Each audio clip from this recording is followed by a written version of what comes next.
Guys, one day late because I just was not in the mood. Sorry about that. But we are gonna now begin Skirk's story for.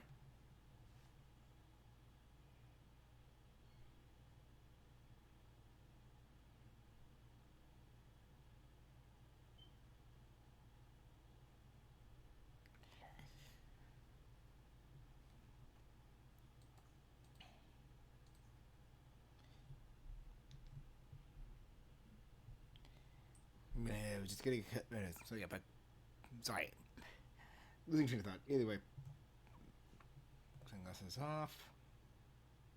I said sunglasses off and switch to this, and let's get straight into it. Whoop. Wrong button. I really need a dream deck.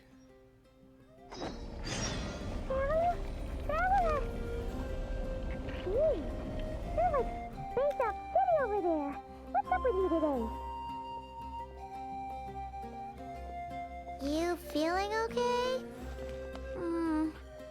been traveling all over lately, so maybe you've come down with something. Oh, I have to go to Leeway.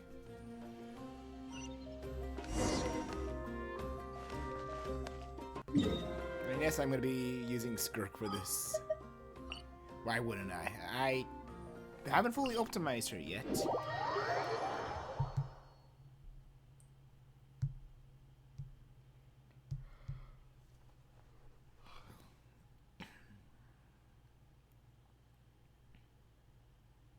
She's still without her artifact set, but we'll see how we can do with this.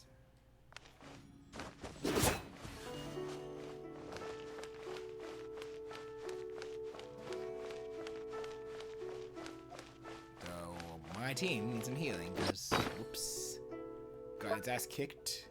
A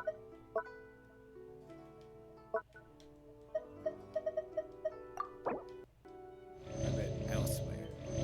That should help.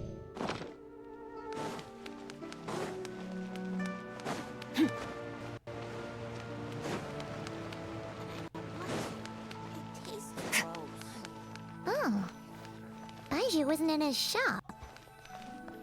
Oh, you're looking for Dr. Baiju. He's resting today, but he said to send any patients to the back room.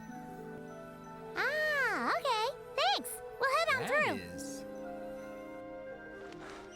I can't read what interesting this that they had a character actually like appear like that. Like that is, they're getting better at this. Please, show me your prescription. Wow, that's impressive. Also, as well. I'm just looking things up.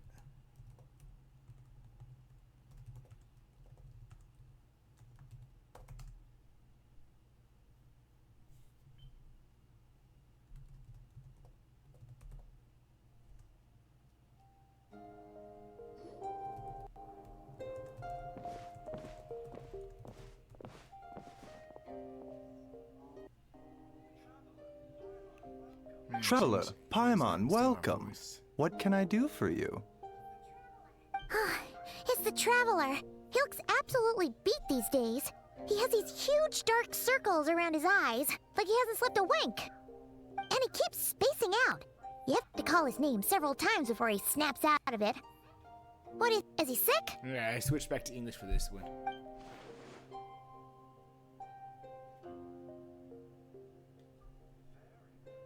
Very peculiar. In all the time we've been acquainted, this is the first time you've come to me with a health complaint. Come, let me take a look at you.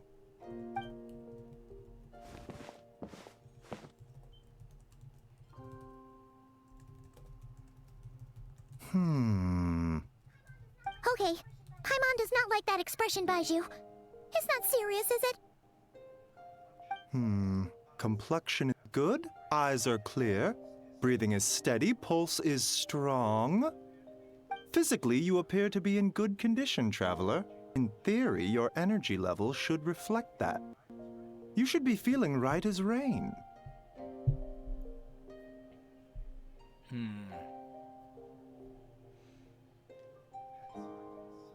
Hence my concern.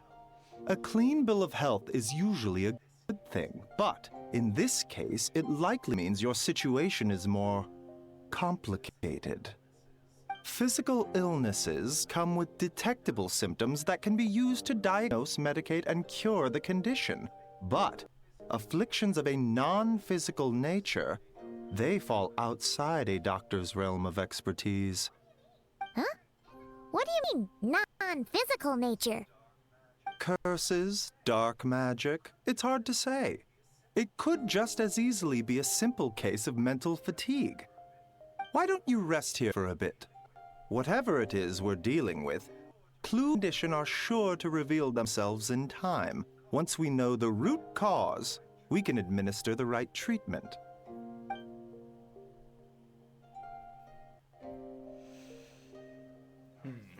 In the meantime, Changsheng and I will review the relevant literature for afflictions that present with mental fatigue. Stretching a bit. Oof.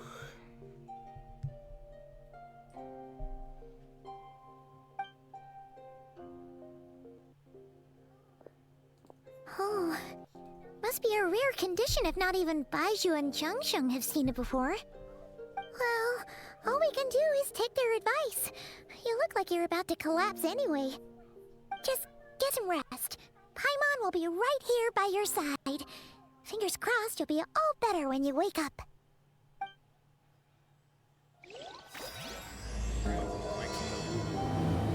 Paimon. But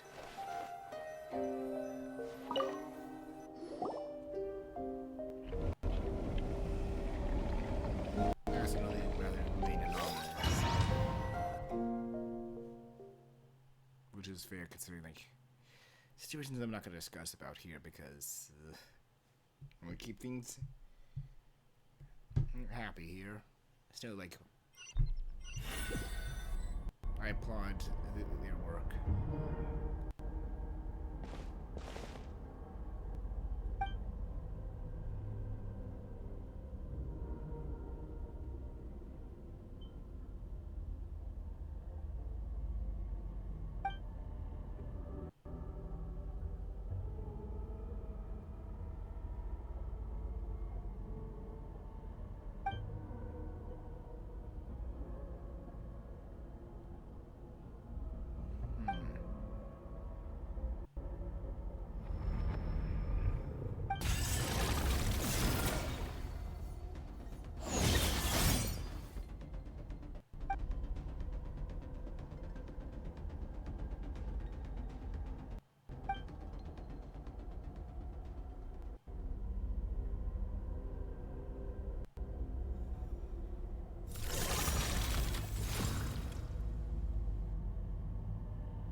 Traveler! Rise and shine! Time to wake up!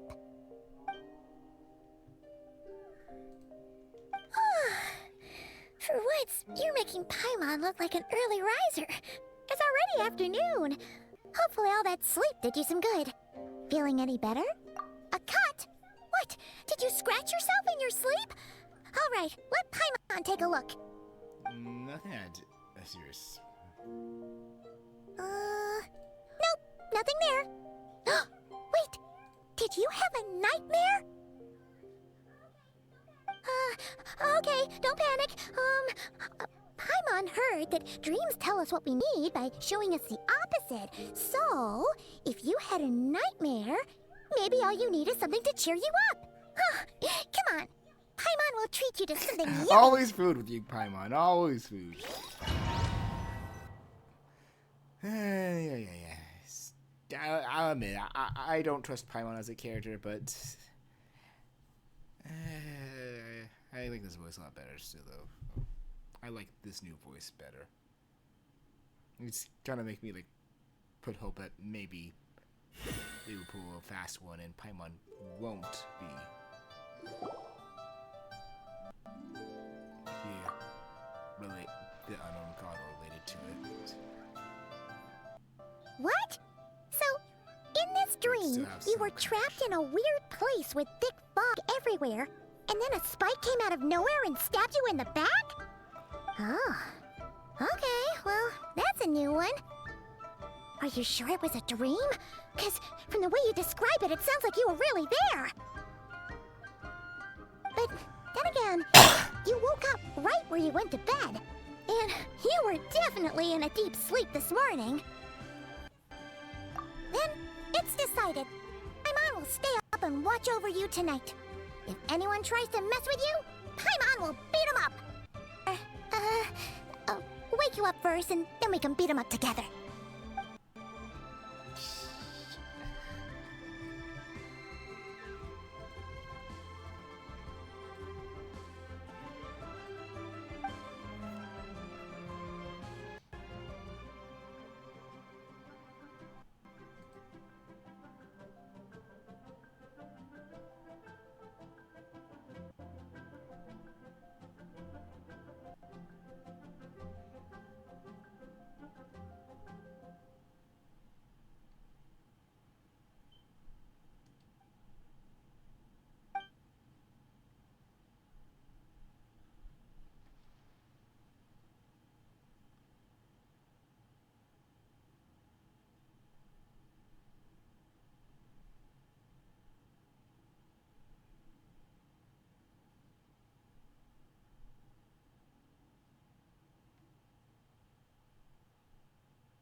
Something is missing. There's a familiar voice.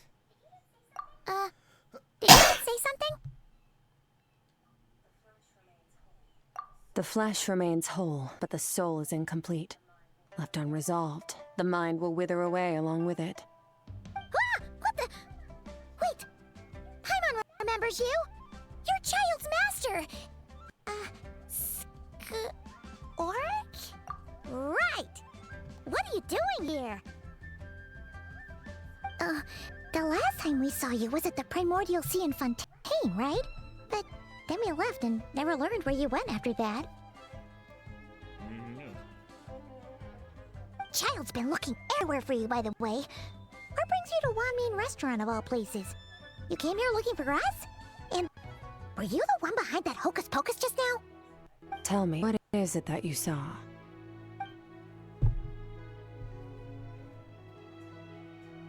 Tight-lipped, huh? I suppose that's fair.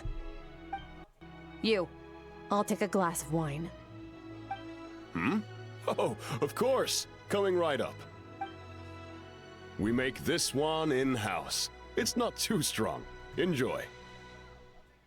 Chef Mao, I'll take a grilled tigerfish over here. Coming right up. Ah, if I knew we'd be this busy, I wouldn't have approved Shenhe's vacation. At the end of the day, what happens to you is of little consequence to me. I'm not here to try and win you over. Trust me or not, the choice is yours. If you want my help, now's the time to speak up. You have until I finish my drink.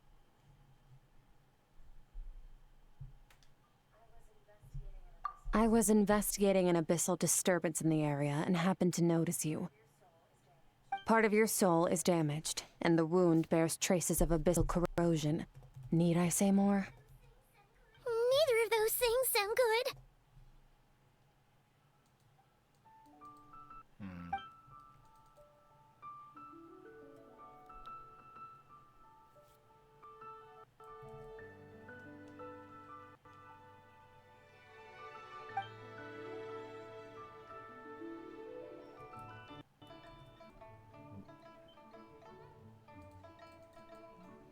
Yeah, we could trust her for now.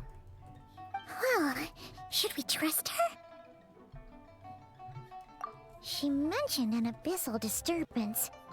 Maybe that has something to do with what's going on with you. But we could always find a different expert on the abyss to help us out. Yeah, Dane is Yeah, likely not and that around. thing she said about your soul being damaged is scaring Paimon. Definitely something we should fix sooner rather than later. Skirk's an interesting one, that's for sure. But from what Child's told us, she doesn't seem evil, at least.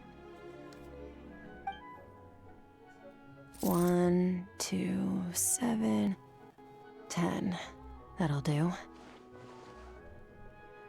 Well, have you made up your mind?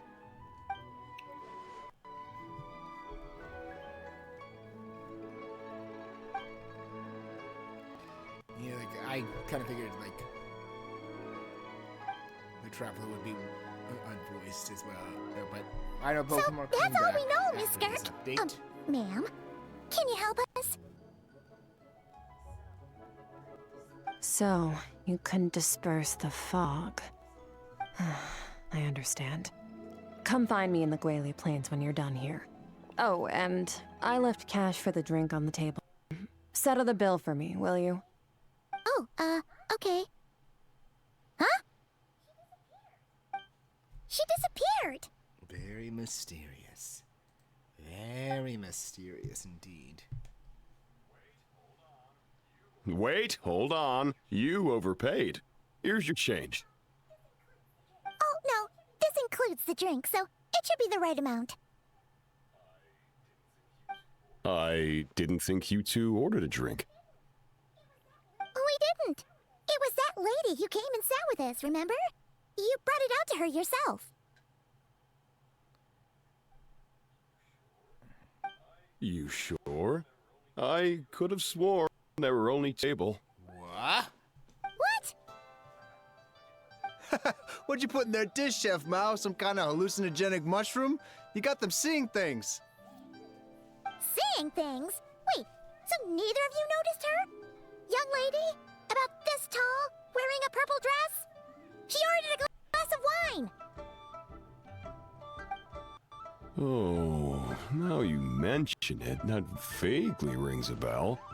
And it looks like I did open the wine jar, so it must have just slipped my mind. In any case, that settles your bill. Come again. Very strange.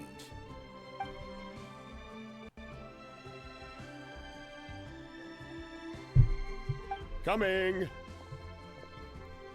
Was that the first NPC I heard without a voice Okay, line? what was going on there? It's like they didn't remember Skirk being there at all. NPC that's not Even Paimon was half convinced we hallucinated the whole thing. familiar. But that Mora she left for us was definitely real. Oh, this whole situation is giving Paimon the creeps. But anyway, she told us to head to the Gwaili Plains, right? Let's not keep her waiting.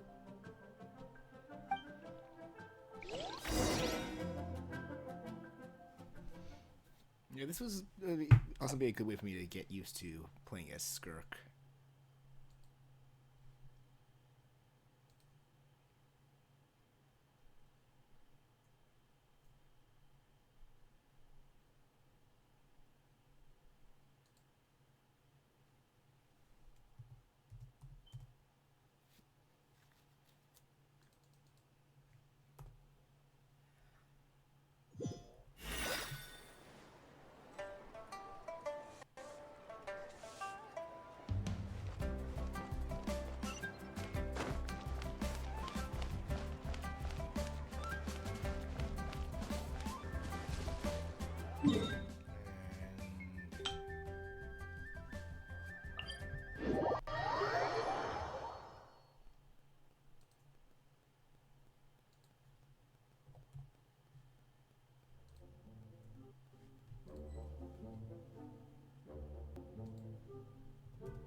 Whoa, what are all these Rift Hounds doing here?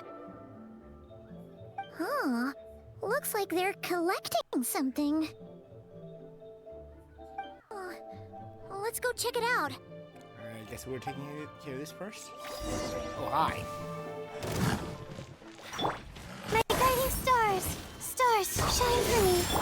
Shake an and stir. Let the world come alive. Yeah. Ha. Yeah. Yeah. Yeah. Look at you, Foozhound. Think you can bully me? Cold, mine to command. The night is cold. Yoo-hoo! Yeah. Ha.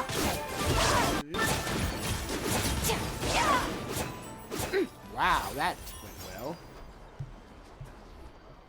If I get some So, more trial this is what they were collecting. 5 stars, that can definitely help. It looks kind of like... Yeah. What is going on here? From the moment they are born, all beings with great power have an impact on this world.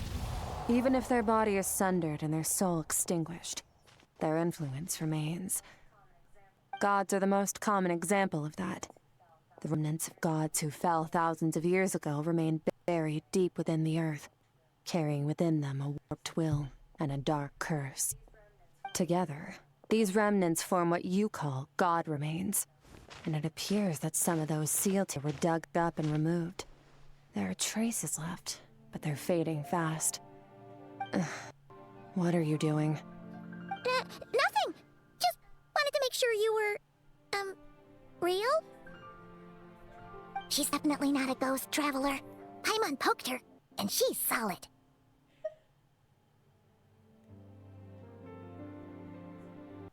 Your life hangs in the balance, and that's what you're fixated on? Strange set of priorities.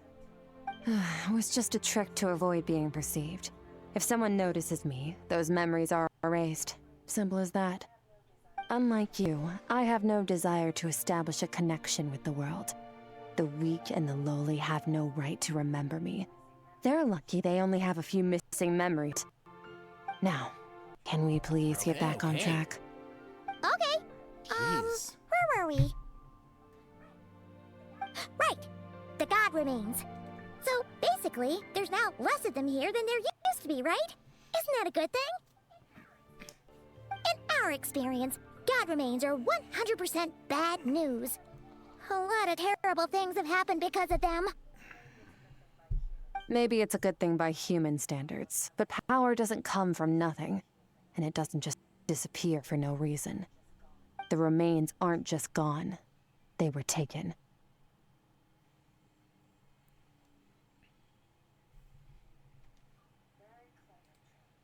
Very clever, traveler.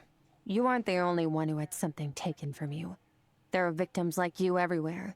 The only difference being, you can speak, and the remains cannot. So it went unnoticed. Something similar happened in Sumeru. Within the span of one night, countless consecrated beasts were slaughtered, and a large amount of the god remains buried in the desert went missing. Of course, god remains are just one of the targets. The culprit is chipping away at sources of power all over this world, including the Stella Fortuna above. Wait, you mean the stars? 42 of them have died out in the past few months alone. In Conria, people believed that powerful individuals have corresponding Stella Fortuna. Even should that individual fall, their Stella Fortuna would not disappear, but gradually evolve into a new constellation. Yet now, stars are disappearing from the skies entirely, and it's not hard to deduce what's happening to the power they contain. Something has been leeching power from this world, like a parasite steals nutrients from a host. And now, it's no longer satisfied with the remains of the dead. It wants you. This time, it only took a fragment of your soul. But next time, there's no telling how far it could go. No one knows. All I know for certain is this. Getting back what you lost will not be easy. Considering how much power this entity has stolen, it must be a god-level being by now at least. But that's not the real concern. Souls are fragile things, and yours could easily be crushed if you go up against it. So you're gonna help us, right? We're going to help each other. You are my ticket to uncovering this thing's true identity. Well, great! You seem super strong, and you know a lot about the Abyss, so Paimon will take it.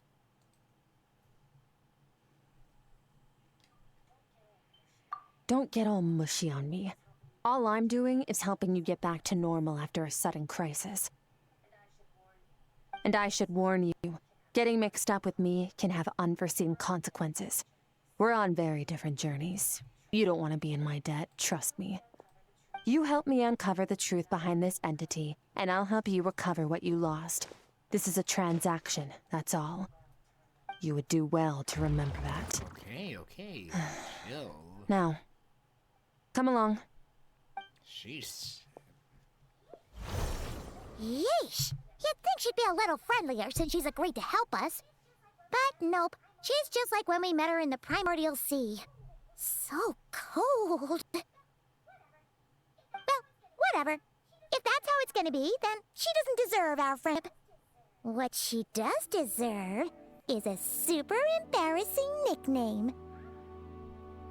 Ah, Paimon's got it. Frosty the Lander Melon! Serves that ice queen right! Anyway, the important thing is that we get that piece of your soul back. So, let's follow her and see what sort of plan she's got. Right?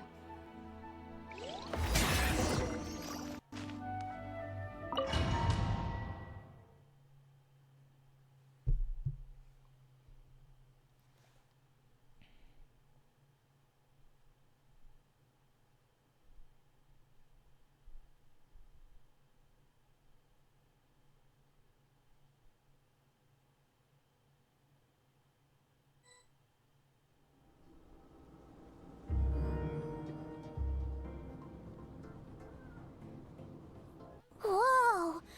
Way bigger than Paimon expected. Where are we? This is where I live. I suppose it's the closest thing I have to a home here. It is. I brought you here because time flows differently in this place. I don't know how much Ajax has told you, but when he fell into this space, I mentored him for 3 months. In that time, only 3 days passed in the outside world. Ajax? Oh, right! That's Child's real name! Yeah, Paimon remembers him mentioning something like that.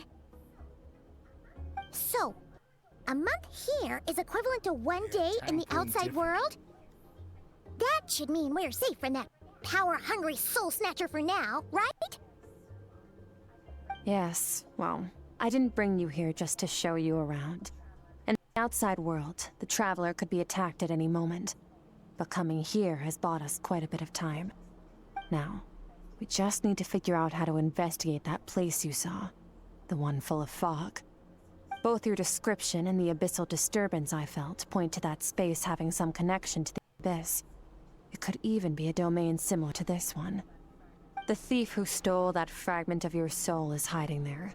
But the abyss is a chaotic and turbulent place. If we want to pinpoint their location, we need to see what that space looks like without the fog. Abyssal power can grant a special form of sight. Have you ever wielded abyssal power before? Nothing. Okay. Do you plan to learn? That tracks. All the information you have suggests the abyss is something sinister, and that abyssal power is a wild and dangerous force that always spells disaster. And you're saying that's not true? Depends on your perspective. Floods and hurricanes take countless lives too. But if one day you gain the power to control them, what was once a calamity is now just another tool in your arsenal. I'll respect your opinion, though. Just means we have to turn to the second best option. A little abyss crystal that contains my power. Wear it on your head, and we'll be able to perform dream mirroring when we fall asleep. Dream mirroring? It means experiencing whatever the other person is dreaming. Everything they see, think, and feel. Since you haven't studied the art of using abyssal power, and have no plans to jump in the deep end right now, I'll have to do the investigating for you. With dream mirroring, every time you slip into a deep sleep, I'll see with my own eyes whatever scene plays out in your mind. Then, I can guide you through the dream environment, and we'll take back what was stolen from you. Huh. You make it sound so simple.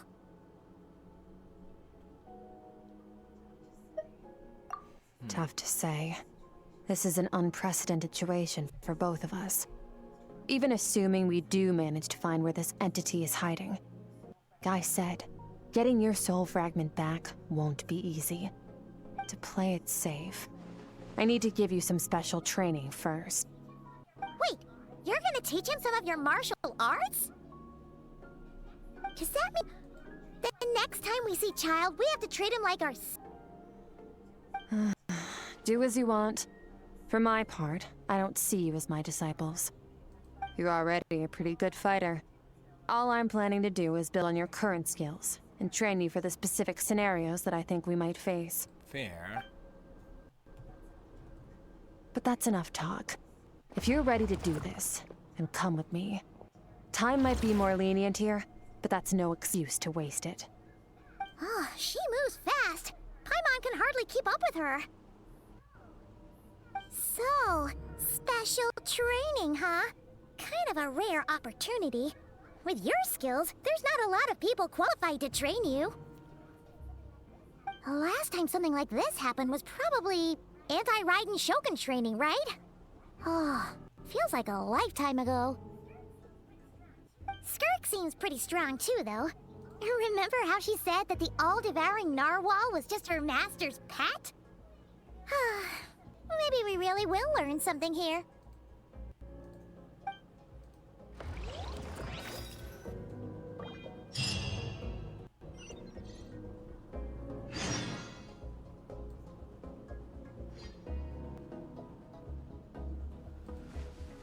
Alright, let's...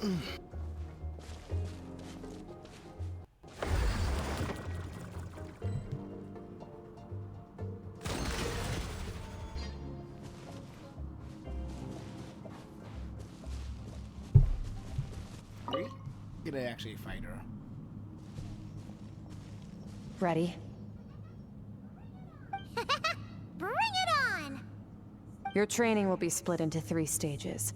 Testing your blade work, elemental abilities, and reasoning skills.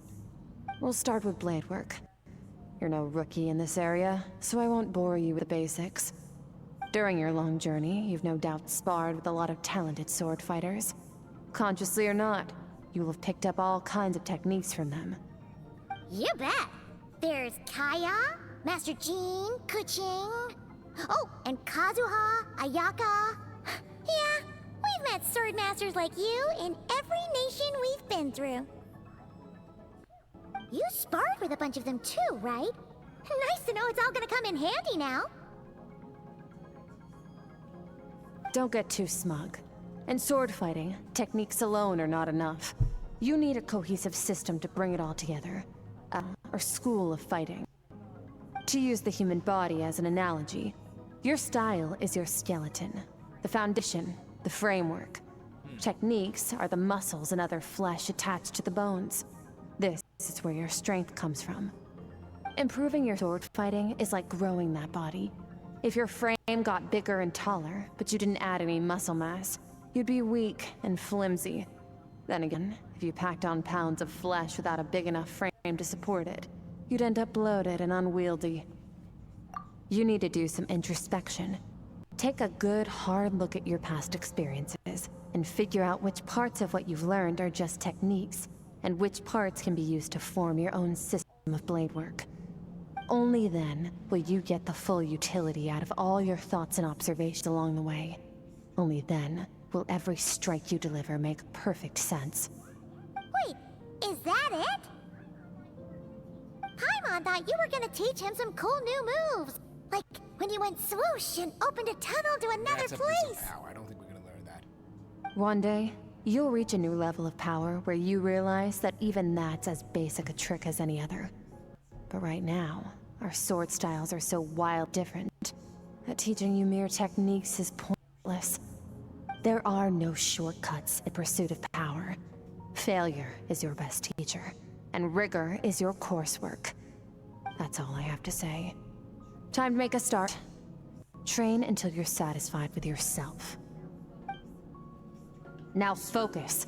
Destroy the crystal columns as swiftly as you can.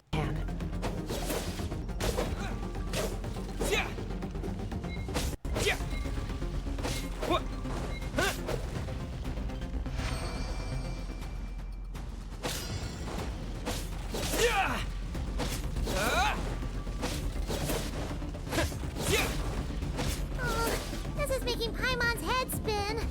Hang in there, traveler!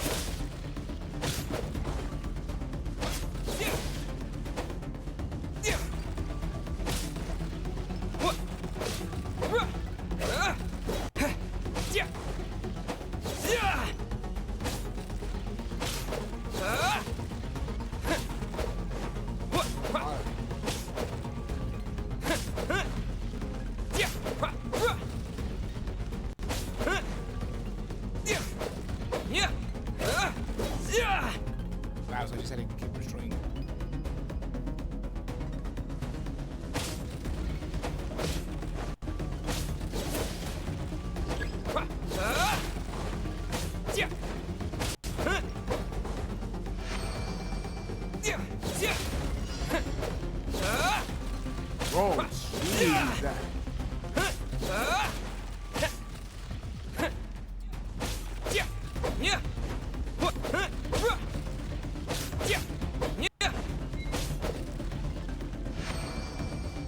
Stay calm. Use your head. You have to keep it together.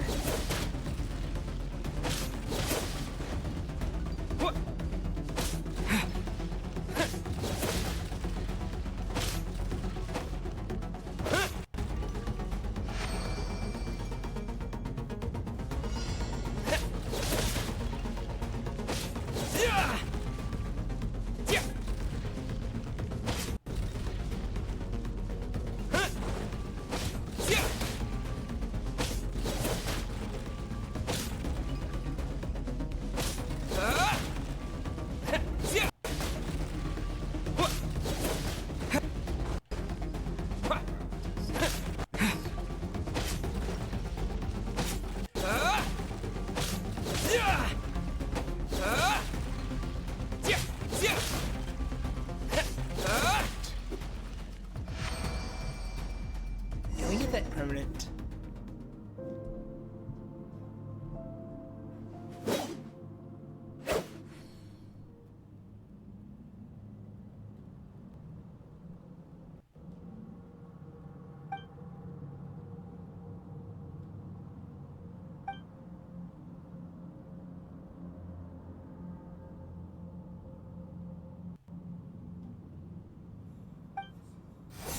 This moment will be frozen in time.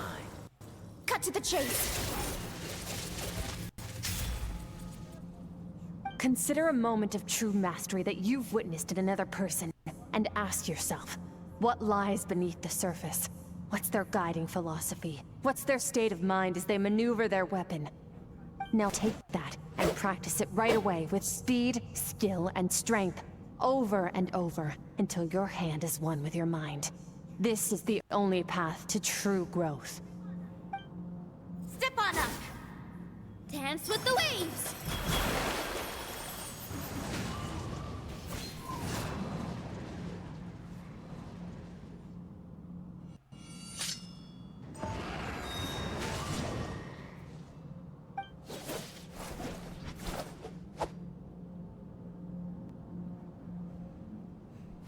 I'm causing overturns.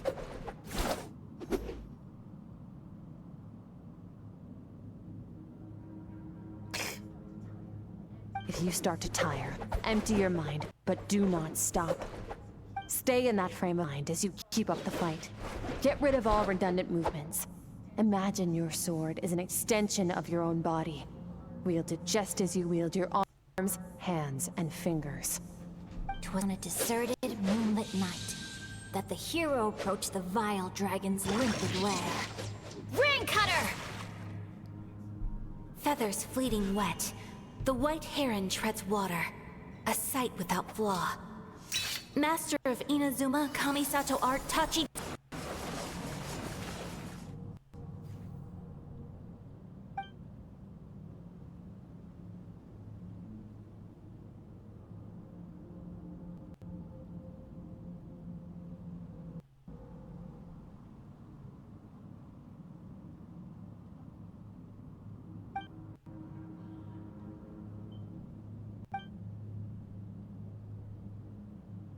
Oh, they did something cool.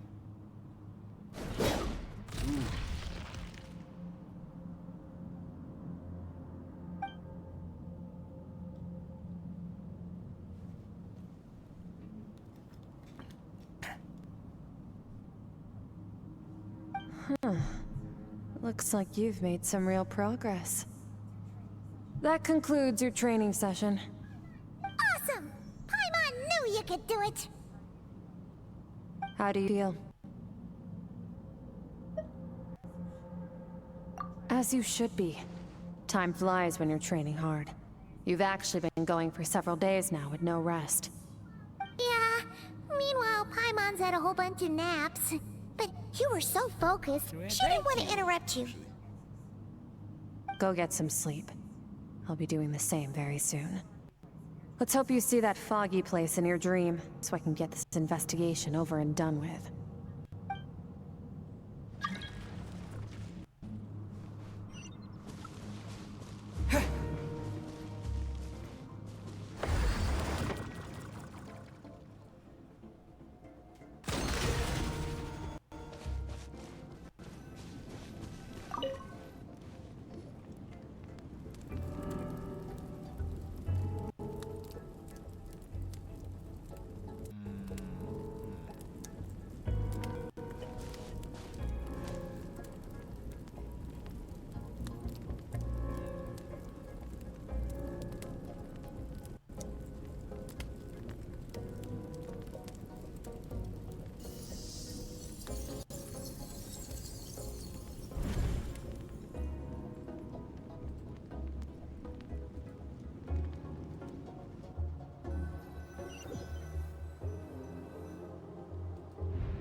is different. What could it mean then?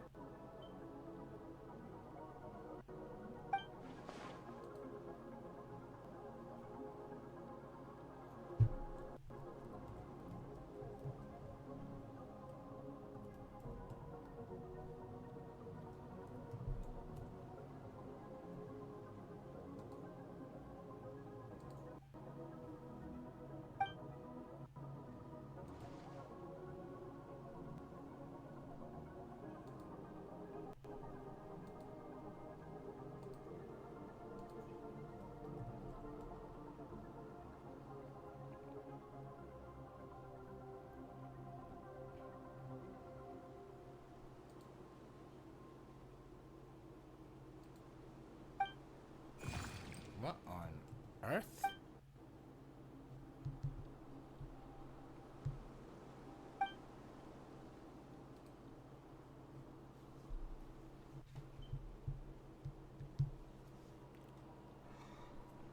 I guess you'll follow that creature.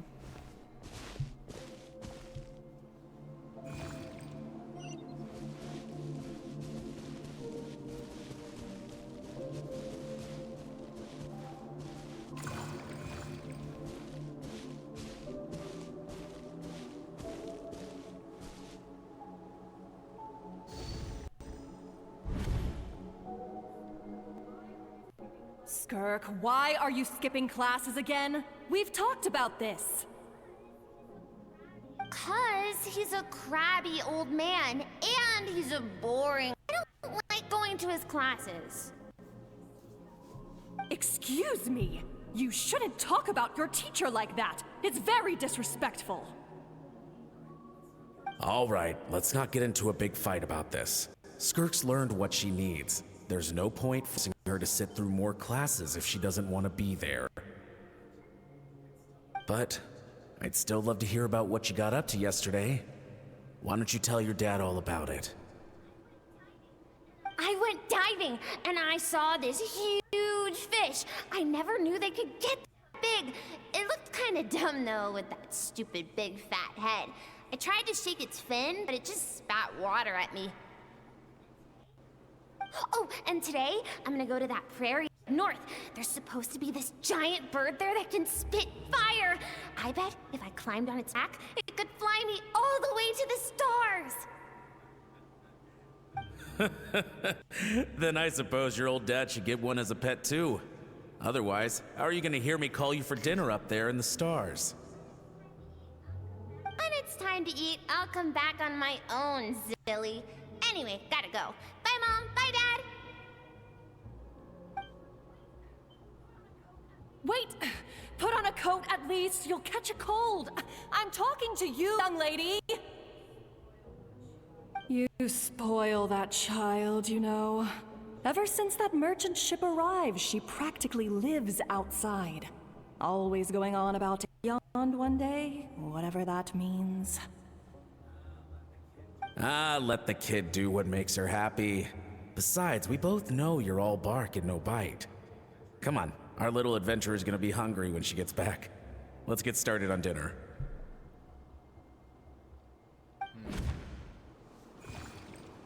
Skirk's past.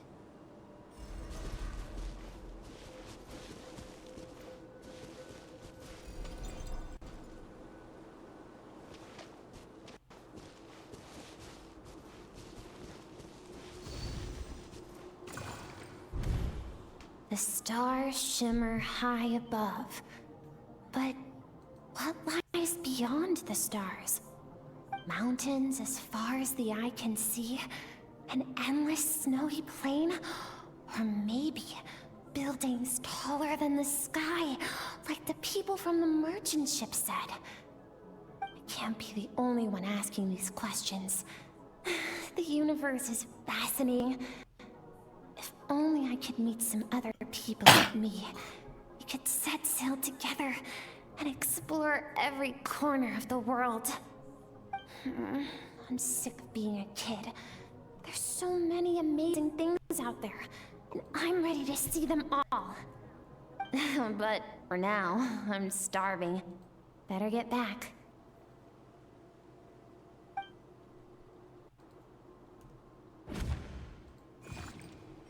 Alright, coming.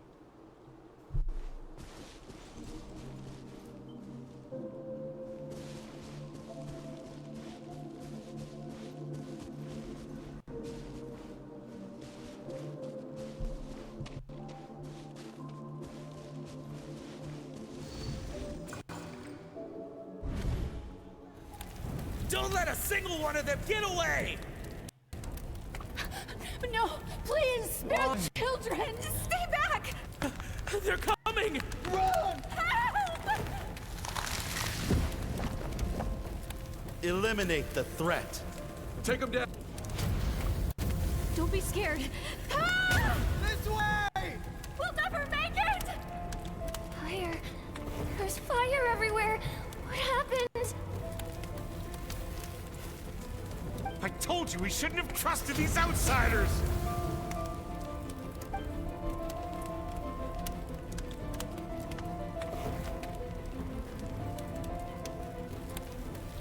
Why are you doing this? What did we do to deserve this? We welcomed you with our finest food and drink, showed you the best our home has to offer, gifted you cloth dyed by our own hands. And this is how you treat us? Run! Save yourselves! Captain, Zone 3 is clear and we have Zone 2 surrounded. Begin extermination. Remember the orders from upper command. No one is to be left alive. Rest assured, sir. We have enough munitions to annihilate these savages and burn their entire civilization to the ground. Good. The only ones who put up a real fight are that, if correct. What's their status? We shot the man in the ankles and the wife broke her wrist attempting to fight back. They won't be doing much more fighting. They're holed up in their home for now, but they won't last long. To prevent them from making some kind of last stand, we're planning to clear out the other zones first so we can send a bigger squadron to surround them.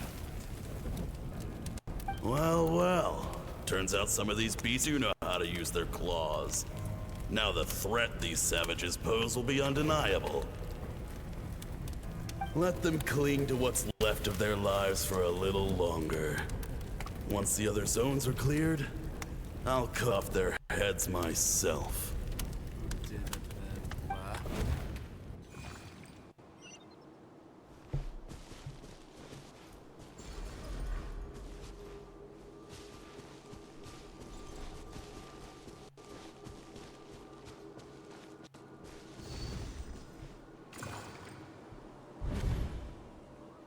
Dad? Mom? Skirk, you're all right? Thank heavens. I'm so happy to see you, sweet girl. But you need to go. It isn't safe here. They'll be back any second. What happened? You're bleeding a lot. Dad? Mom?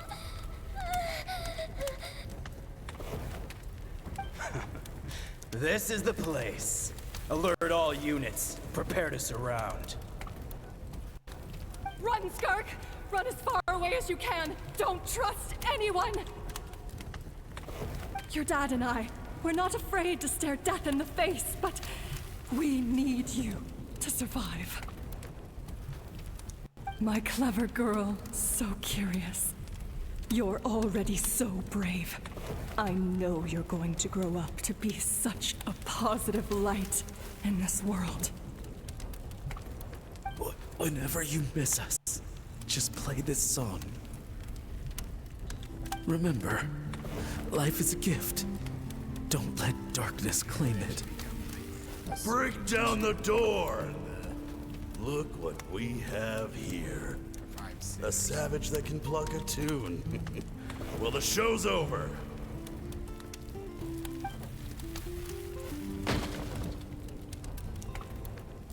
You! Stop singing! Shut it! I said shut it or I'll make you! Fine. Have it your way!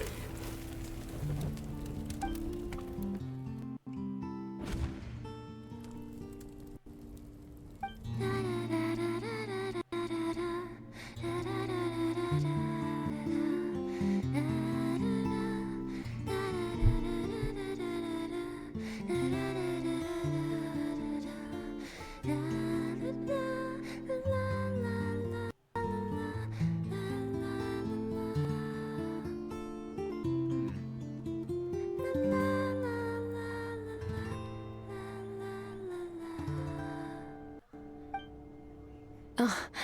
You're awake. I found a few clues while you were asleep, but it's only a start. Now, time for the second stage of your training. This time, the focus is elemental energy. Come find me when you're ready to begin.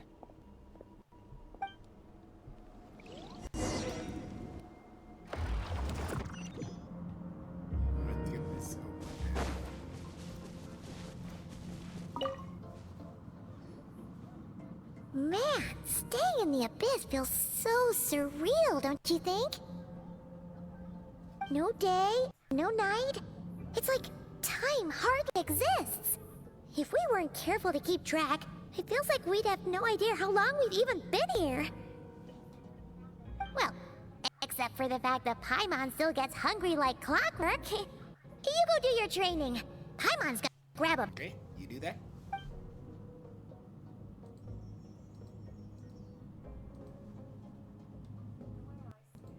The way I see it, the pursuit of power is divided into 3 stages. The first is mastering the use of standard weapons. Next is learning how to harness natural energy. And after that, you're free to challenge even higher dimensions. The natural energy of Teyvat is, of course, elemental energy. But that's not my area of expertise. I draw from a different source of power. Abyssal power, yes. Also known as the power of the Void Realm. My master, Sertologi, is a true expert in that area. After all, he was one of the group of 5 that infamously stole the all-encompassing power of the Abyss. An act for which the people of Conria gave them the epithet, the 5 Sinners. The elemental energy of Teyvat, on the other hand, is derived from the power of the Light Realm. These 2 forms of energy exist in direct opposition to each other. Suffice to say, there's not much I can teach you this time.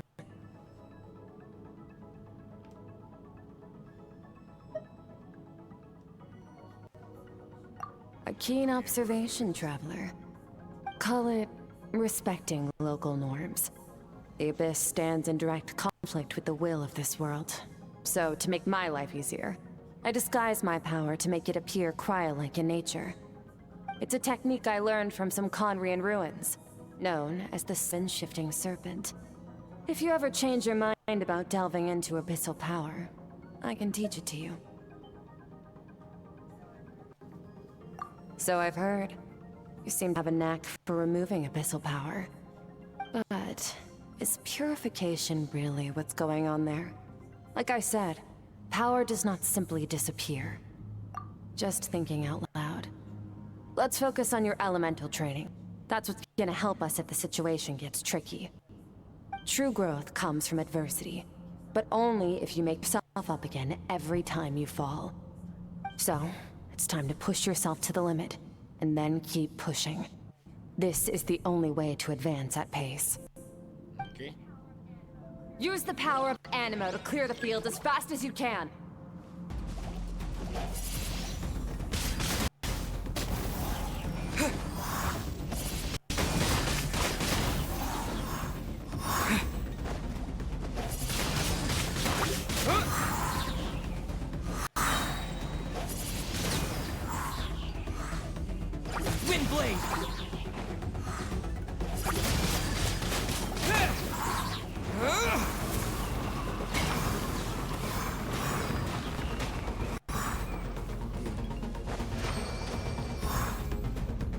Observe your surroundings. Look for things you can use to tilt the scales of success in your favor.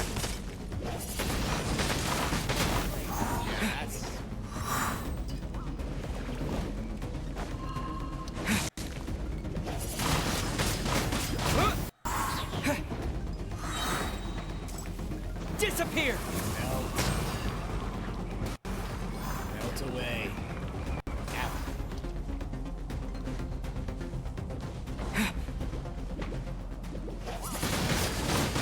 Windblade!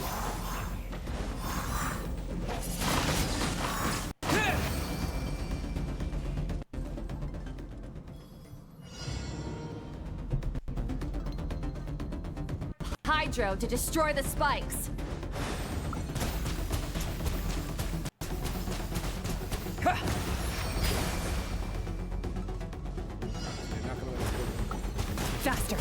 Don't give them a chance to strike you.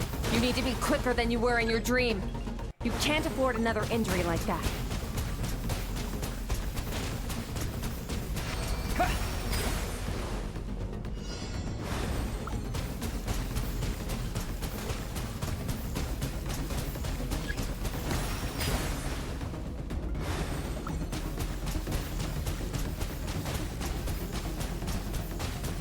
Water jet!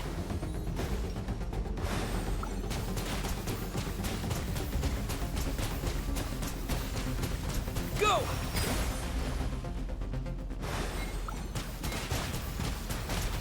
Go!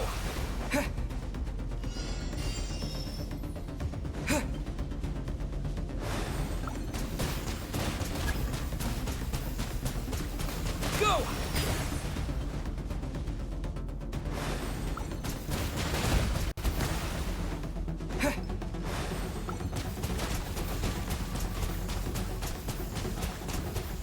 Go! That. I hate Hydro Traveler.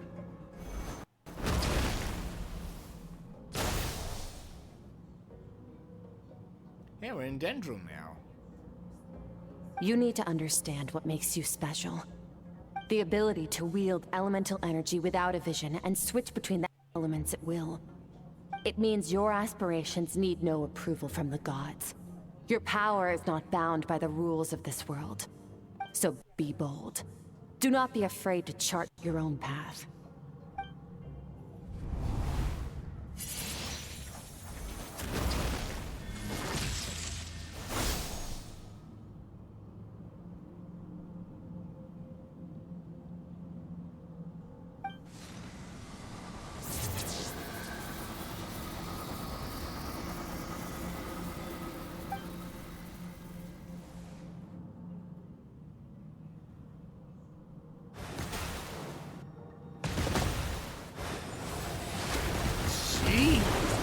Very good.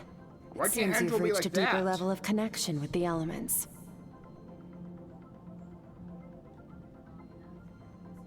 Long enough for you to lose yourself in your training, which is a good sign. Relentless practice with the elements has drained all your strength, but it's also what allowed you to make progress. Get some rest. When you wake up, we'll proceed to the final stage of your training.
What is the secret to power? Longing, hatred, self-preservation. No, it is fear. The fear of losing those you love. The fear of watching your home burn. Fear of loneliness. Fear of death. Fear is the source of evolution.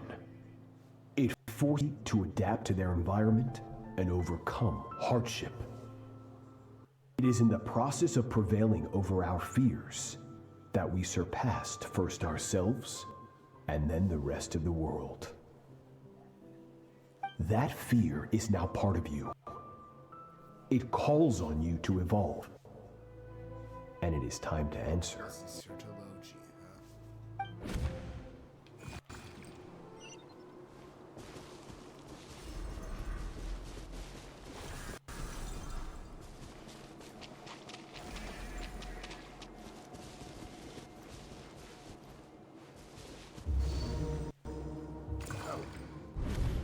Any minute spent missing home is a minute wasted.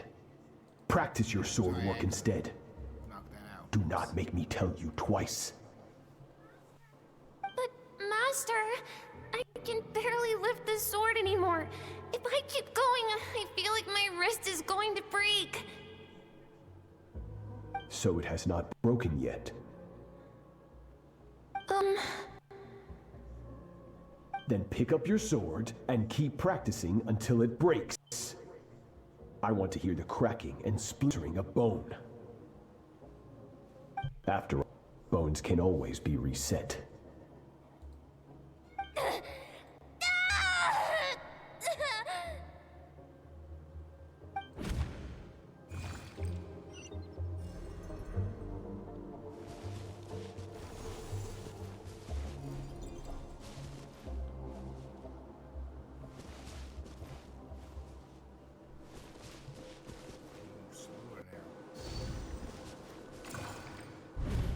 Good, Skirk.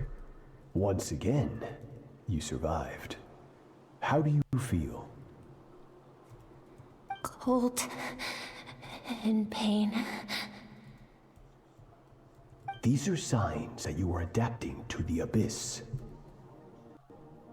Each time the flesh is torn and the spirit crushed, each time you claw back from the brink of death, you become stronger. I now understand why these people sought to destroy your homeland. Your potential was beyond even what I could have anticipated.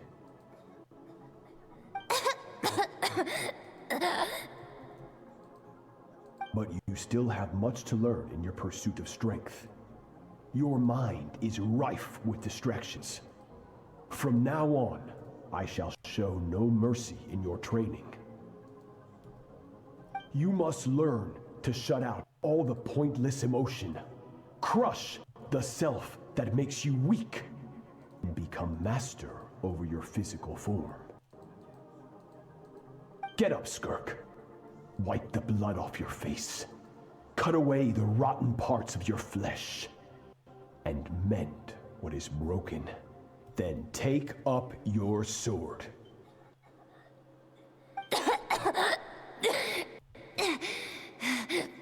Yes, Master.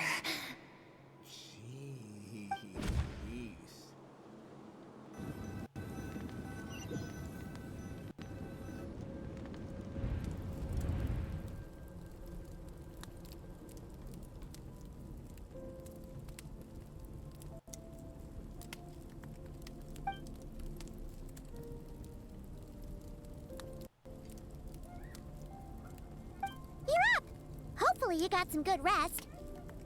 Skirk said to tell you that she's ready to start the final stage of your training whenever you are. So, want to head over now? Or did you want to wait a little?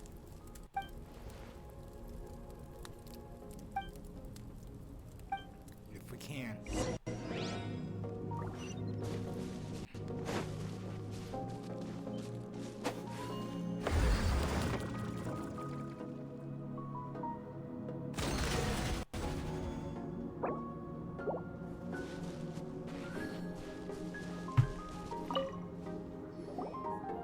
From your training so far, you have gained better command of the sword, and more control over your elemental abilities. Yeah, with this, I think That's only part of it. Experience is the real teacher. Your journey, the friends you have made, the dangers you have faced. These have taught you more than I ever could. Be good for when we go now, it's time to focus on how you react under pressure. You must be able to think rationally, even in unpredictable combat situations. To simulate this, I'm going to attack, and you're going to block. Ready?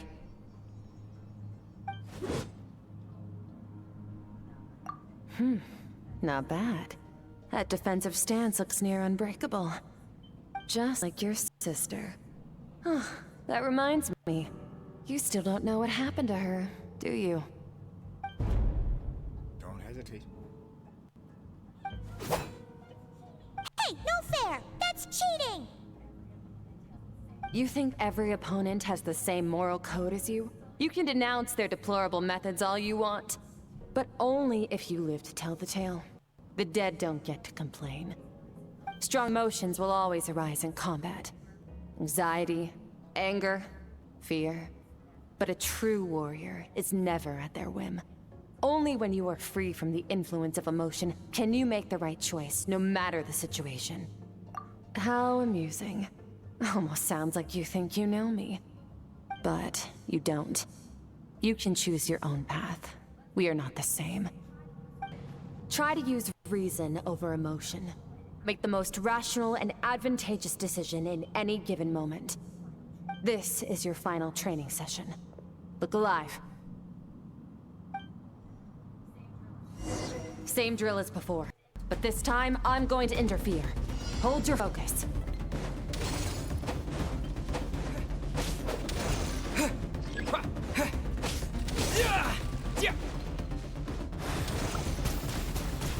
Water jet!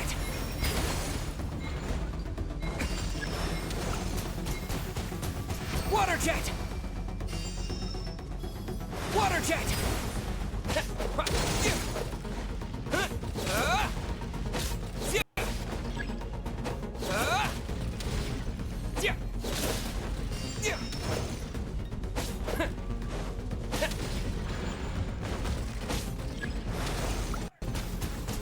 Water jet!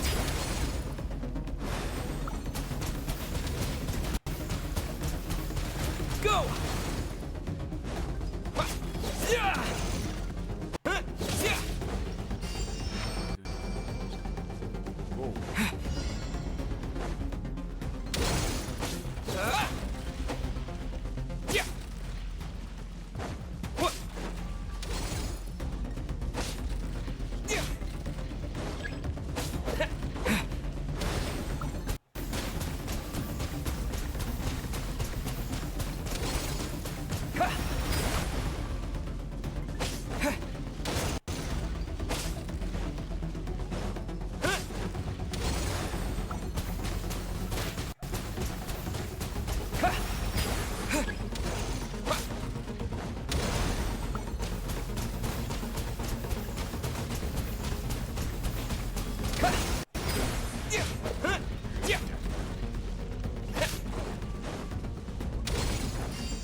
Water jet!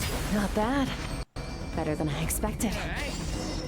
Read situations. I play a lot of Kingdom Hearts on critical level 1 runs of at least 2 and 3 right now. Don't plan on any others. I've done one and I'm not going back.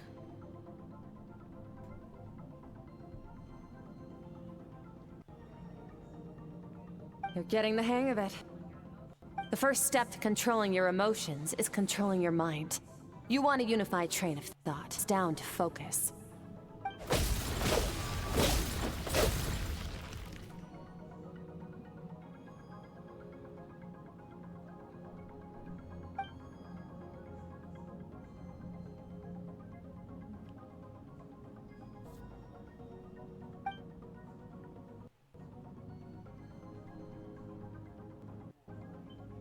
Your mind is rife with distractions. From now on, I shall show no mercy in your training. You must learn to shut out all the pointless emotion. Crush the self that makes you weak, and become master over your physical form.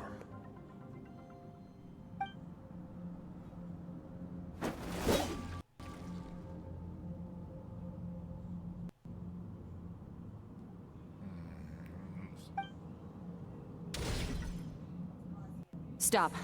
Let's pause here. One look, and I can tell your mind has wandered. That's to be expected.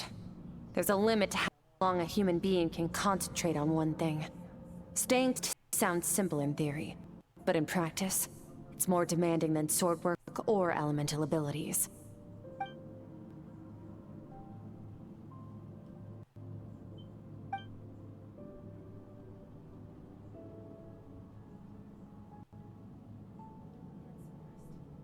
Get some rest.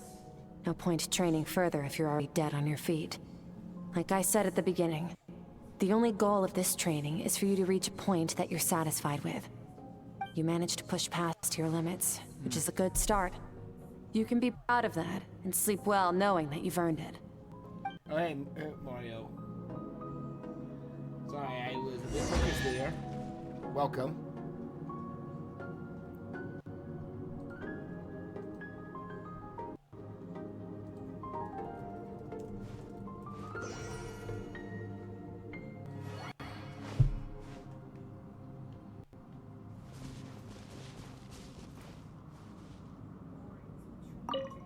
Warriors will train day and night to perfect their skills. But when the battle comes, their fate may be decided in a matter of minutes. One mistake, one moment of hesitation, and just like that, Doing good. all their Doing blood, good, just sweat, and tears were for nothing. You need to doing push Skirk's yourself to story perfection, right now. or you might not even live to regret it.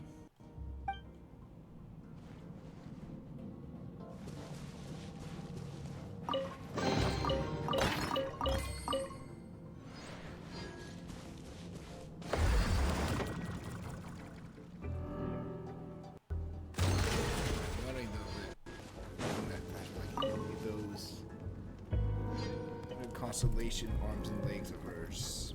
They are pretty much like the limbs she cut off and repigmented. So that's gotta be painful.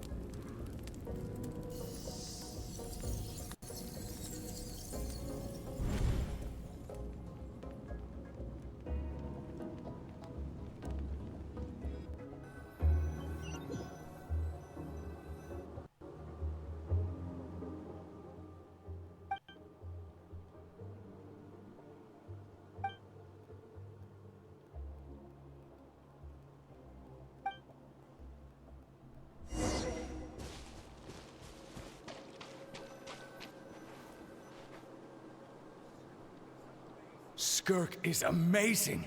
She faced down that terrifying giant and cut its head clean off. Oh, she got hurt though, didn't she? I heard it was pretty bad. Yeah, well, that's a given. But the moment she was on the mend, she got right back to practicing her sword work. I heard Master suffered a grave injury once too. Lost an arm and a leg and still came back stronger than ever. Skirk's becoming more like him by the day. Incredible. I wonder if I'll ever reach their level. They're always so resolute, so unshakable.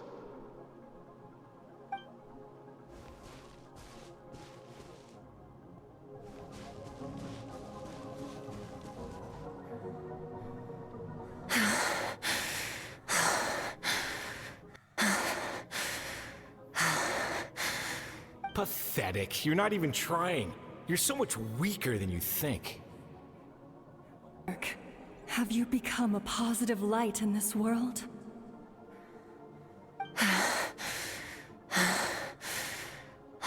Do you even remember how many of us perished in that fire? How many bodies were left to rot on the scorched earth? Yet you alone live on. Keep your gaze fixed on your blade. You don't deserve to rest. I have so many questions. I just want to jump in a spaceship, explore the whole universe, and get answers from the stars. I just need to wait till I'm grown up. Then I can do anything. Now, you must bid farewell to who you were in the past and become someone stronger. Run! Skirk! Run! Only death awaits us here. Keep running, and don't ever look back.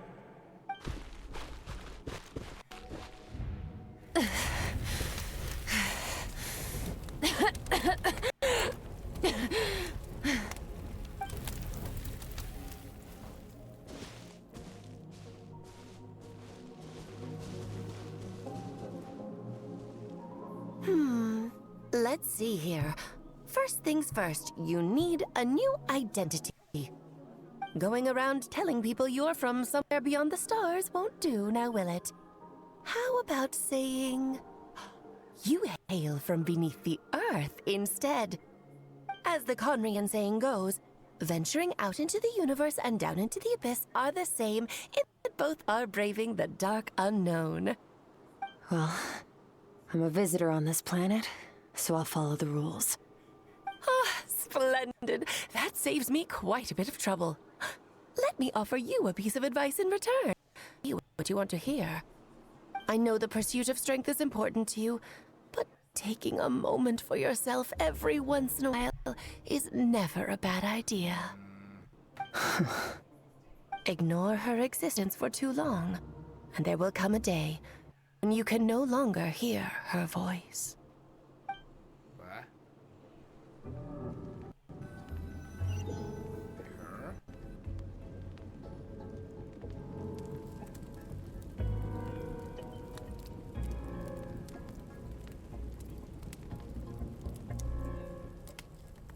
Oh.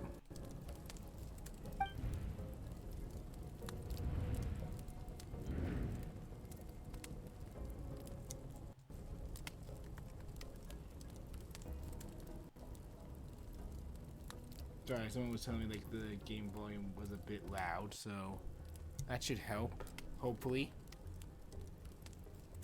Unless I can. You're awake! Is my gain there? Okay, that should be better. You must be starving, right? Ta-da! A barbecue feast just for you. Alright, that should be much better. Hopefully.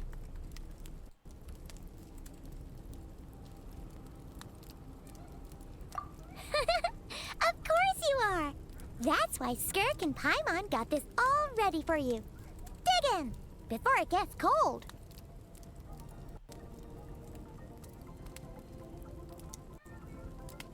Ah, well, if you're around someone long enough, it's bound to happen. Plus, Skirk can cook. So, Paimon decided she can forget the whole Ice Queen thing. Paimon's not one to hold a grudge. Here's an idea. Let's save the chit-chat until after the meal.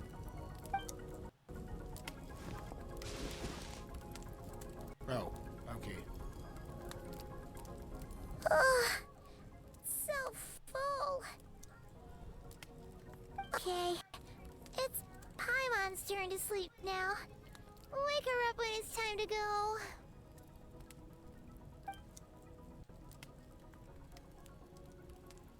I have no idea if that will fix it, but we'll see. I have good news. First, your training is complete. You have what it takes to wield immense power. Now it's just a matter of putting it into practice. Continue to learn from your journey and hone your skills against it. Second, I've located the culprit we've been searching for. Next, you just need to retrieve the missing part of your soul, and our business will be concluded. When Ajax trained with me, he once told me he was bursting with questions. So I allowed him to ask me 3 of them before he left. You and I may never meet again, Traveler.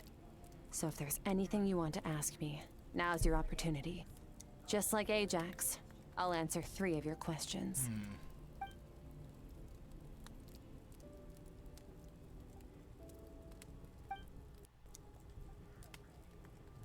Okay, not the angle I was expecting. What makes you ask that?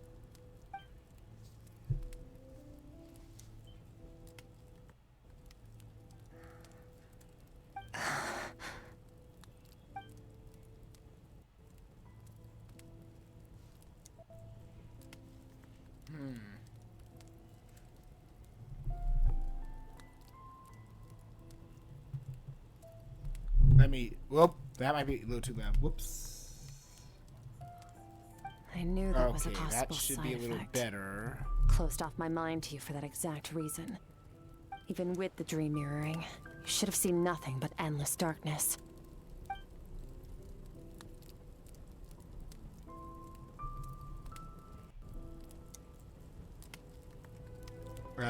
Let's see if this. Okay, no. Oh, moving my icon very carefully.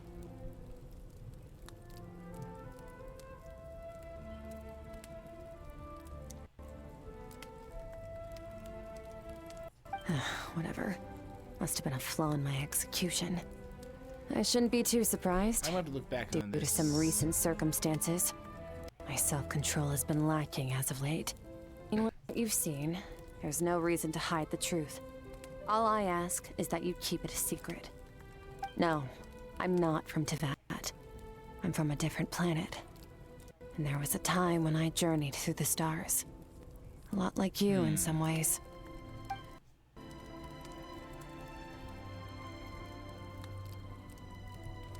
No, we're different in that respect. You're influencing the fate of this world. But me, I'm just passing through. Several hundred years ago, my master, Sertologi, opened the border between worlds and sent me here. But this is not my home. And one day, I'll return to the vast unknown of space. So, there you have it. On to your second question. Sorry. Yeah. Okay. I think. To become stronger. For certain reasons, I need to bridge the power gap between me and my master as quickly as possible. But first, I need to understand the source of his strength. To do that, I need to follow in his footsteps. Walk the path he once walked. And somewhere along the way, I'll find out how to defeat him. That is my sole focus and purpose. Okay. You have one question remaining. Let's defeat the foul.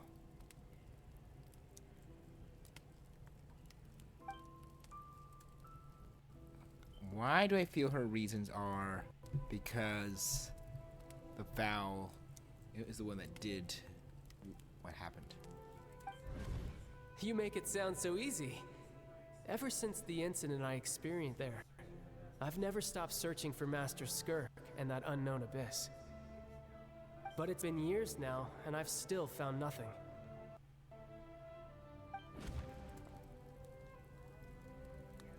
Well, your last question? Ajax. His situation is different than yours. Before you ever crossed paths with me, you'd already encountered many formidable people, studied techniques, and developed your own skill set. So, during your training, all I had to do was build upon that foundation. But Ajax was so young when he came to me. A complete blank canvas.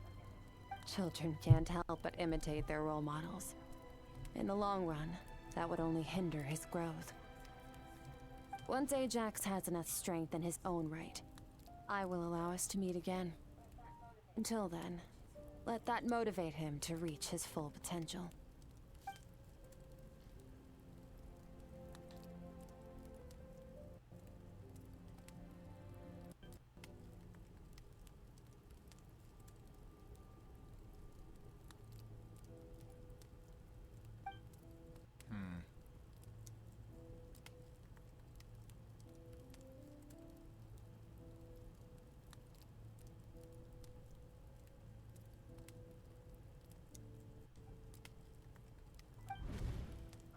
Unlike you, I have no desire to establish a connection with the world. The weak and the lowly have no right to remember me. They're lucky they only have a few missing memories to show for it.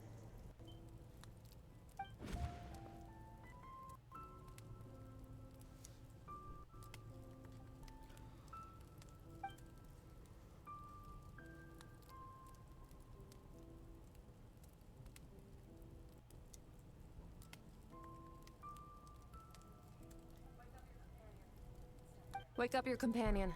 It's time to go. Oh, and everything I just told you. Best keep it a secret from her as well. Right then.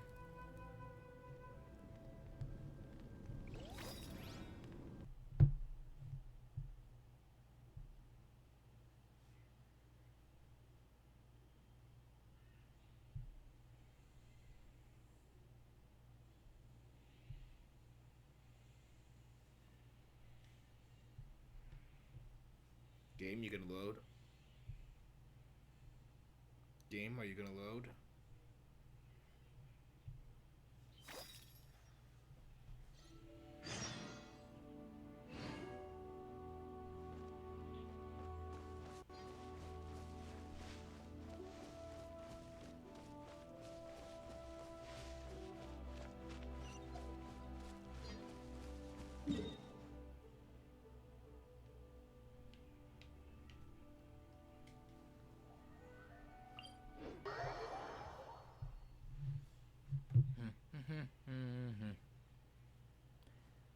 Also, one of the reasons they could be quiet because I'm just very low speaking. I just don't talk that loud. Not that loud of a speaker sometimes, especially late at night when I'm trying not to wake up my family. I can be loud, but most of the time it's not the case.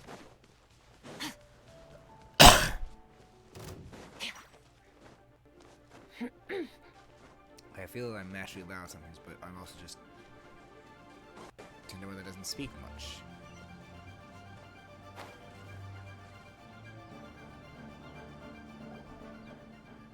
Wait, this is near the chasm, right? Yes. If we enter from here, we'll be able to reach that place from your dream. You have some experience with abyssal domains by now, but still, this is someone else's territory. Best to proceed with caution. Don't worry, Paimon's an expert at hiding behind other people for safety. Oh, but, that means you need to stay safe, traveler. All right. Remember your training. Time to put it to use.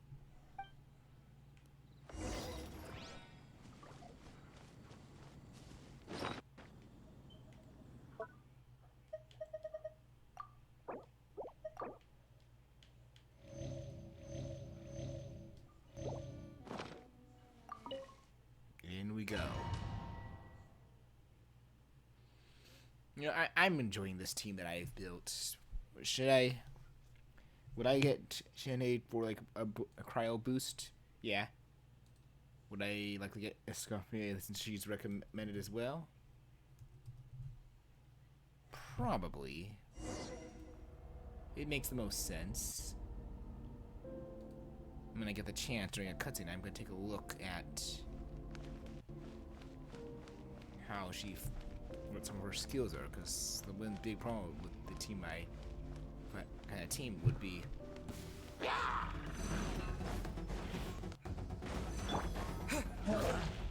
Wipe out! Paradigm shift!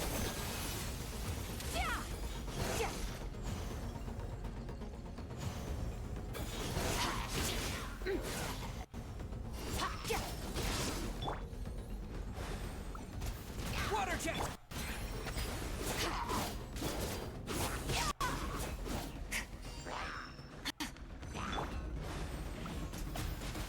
Water jet!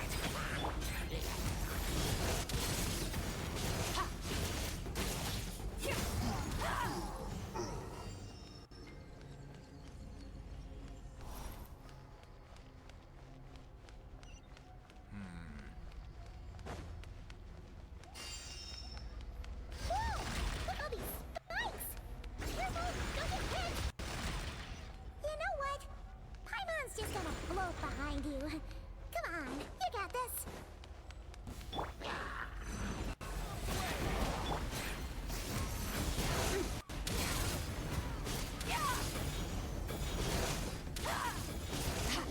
Hey, what are you two doing here?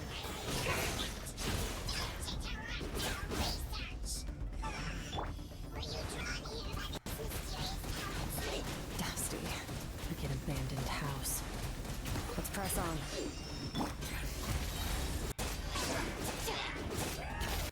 Another star goes out!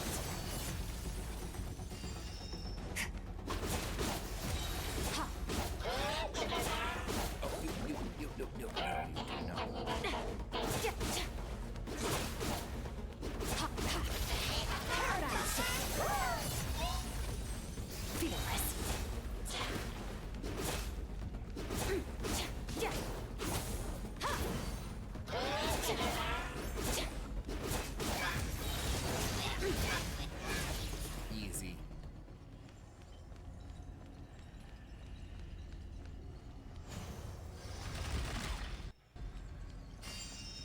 Oh, they gave me a much stronger Skirk than the one I have. Okay, sure, I'll use that.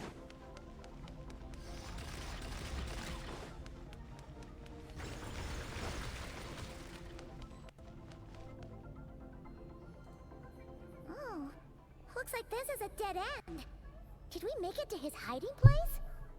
Ugh, this fog is making it impossible to see anything. Yeah, because I have to take a look at.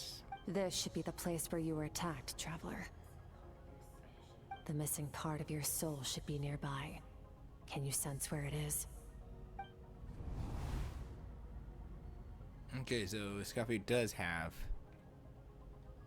a healing. It's her burst. Our opponent must have covered tracks just in case. Otherwise, you should have sensed it much more strongly. Hold on! Unless there's The spikes any. are back! Stay calm. Let's hold back a little. Give our enemy some wiggle room so we can see what we're dealing with. If you're too reckless, you might be playing right into his hands. Our enemy took part of your soul for a reason. It's likely he integrated it into his attack somehow. If we're smart about this, we can track it down.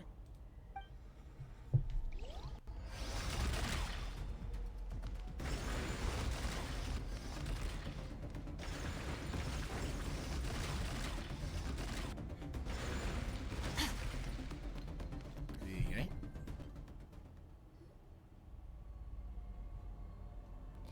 So I'm playing as the character that yeeted you, Mario, in the GIF I sent you.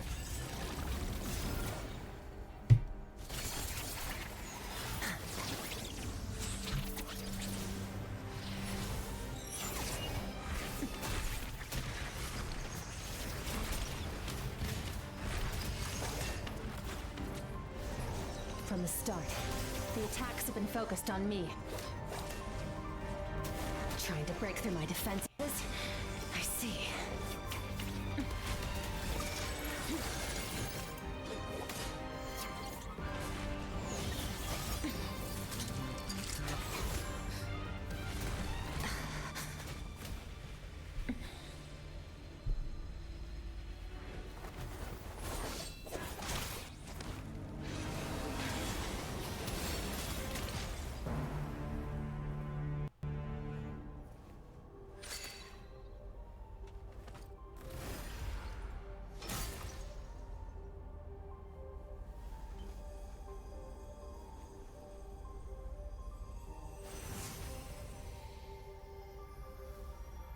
Oh, that helps us then.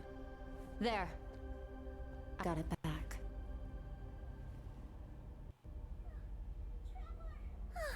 Traveler!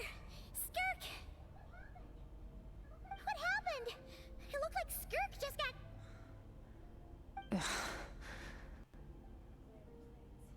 In the Gwali Plains, you asked me why this enemy chose you as his target. Now, the answer is clear. It's not just the fact that your strength is impressive. It's also because of your ability to, as you put it, purify abyssal power. Whatever that actually means. The fact is, that ability allowed him to do something that should have been completely impossible. Namely, break through my defenses and steal my power. No. He couldn't have known I'd come to his domain. He only stole your soul fragment because he knew the value of its power. I doubt he expected it to come in handy so soon. Call it fate if you want. I believe that's in this world for arbitrary coincidences like this. In any case, it works to our advantage. Once I realized what he was using that power for, it gave me the chance to get back what you lost. I'll cope. Well, done gorging.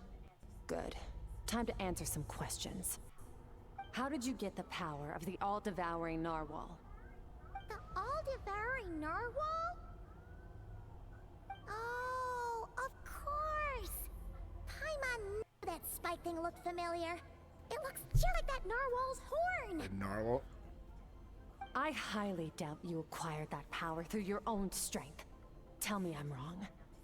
You're desperate enough to scour the land for god remains and whatever vestiges of power you can find.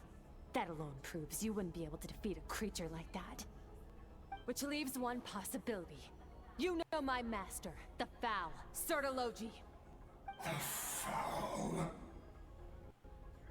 Who dares call him foul?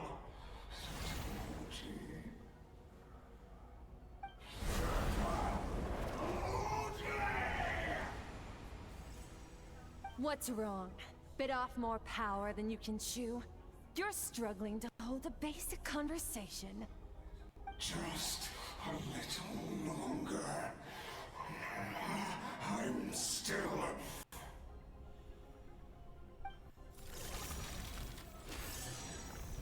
Look! It's back! Those obsessed with power will let it devour them before abandoning their pursuit. Keep calm and use reason to decide the best course of action.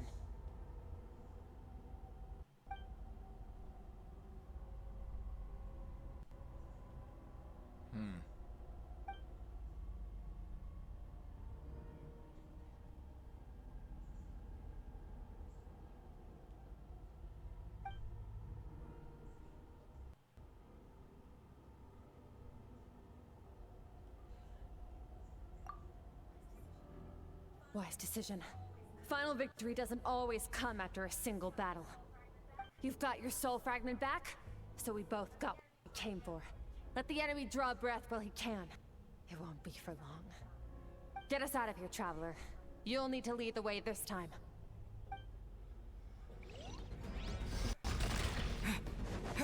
Whoa. Skirk, is your shoulder gonna be okay? The wound is minor. Fine. No need to focus on you. You should focus on getting out of here alive instead. Uh-oh! Falling spikes! Run!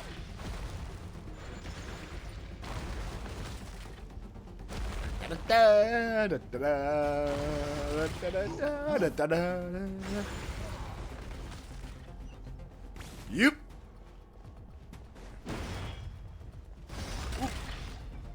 Watch out! Looks like this place is about to collapse!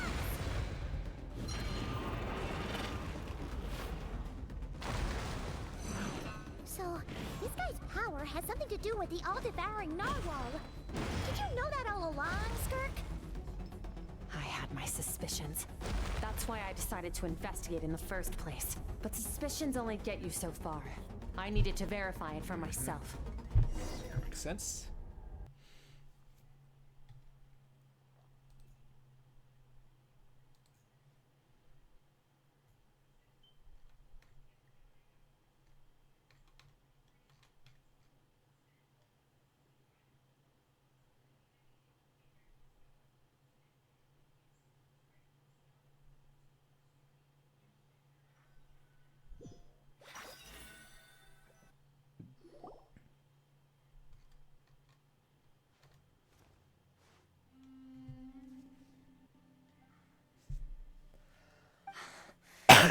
I no longer sense his presence.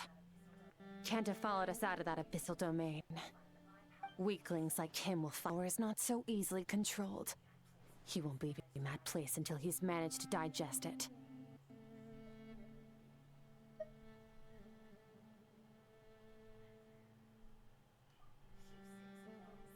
You seem surprised. I suppose that's fair. You've seen but a fraction of what that whale is capable of.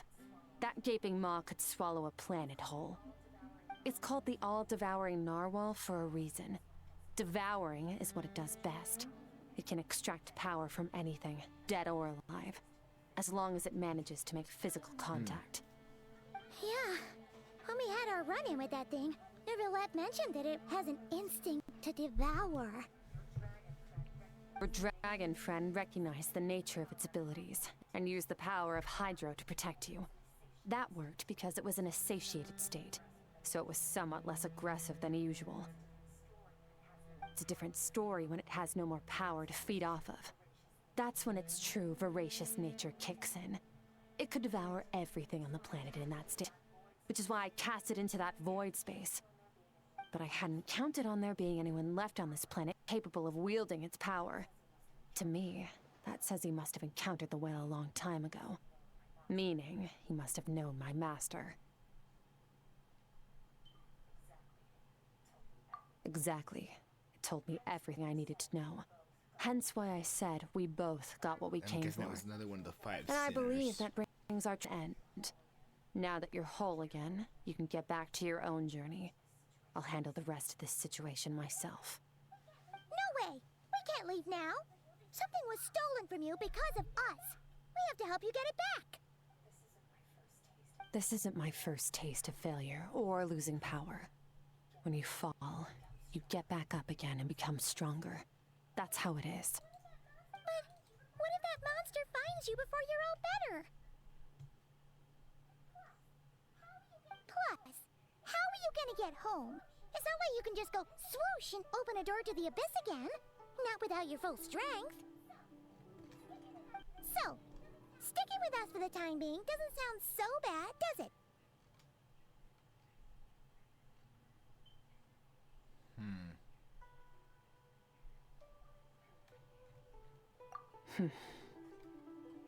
Fair enough. Then take this. What is it? A bag of Mora. Nothing in this world is free. I know that much. I'll leave the planning to you. Hurry up and decide where to go. We shouldn't linger. We should take Skirk somewhere she can rest. But where?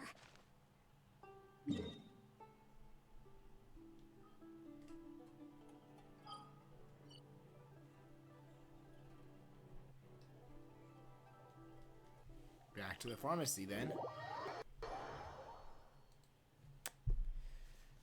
I'm really liking how Skirk is. Like, this team I made is pretty good for free to play. Once I get Shenhe and Scoffy, probably like it will then be improved even more and beyond.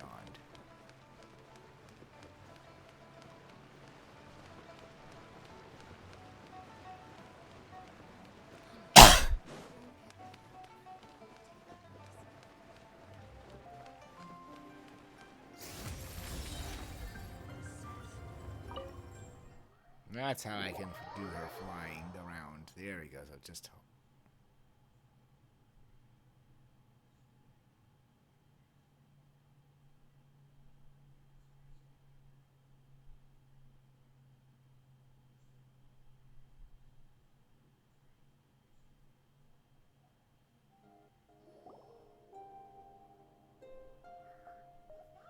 Huh. This bag from Skirk has a ton of Mora in it. Does she have a job or something? Wait, no. After what we saw at Wamin Restaurant, that seems impossible. Can you imagine? It would go something like... I'll be collecting my paycheck now, boss. Oh, sure thing. Wait, who are you? Have we met? Can't hold a job if you make everyone forget about you. So... what did she do to get all this Mora? Claimed some buried treasure, took care of a few monsters that were causing trouble.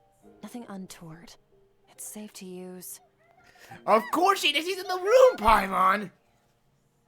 A sonorous voice like yours is hard to miss. I wouldn't be surprised if the sound of it traveled to the nearest mountaintop. And did you by chance happen to hear Paimon's little... joke earlier? You mean when you called me Frosty the Lavender Melon?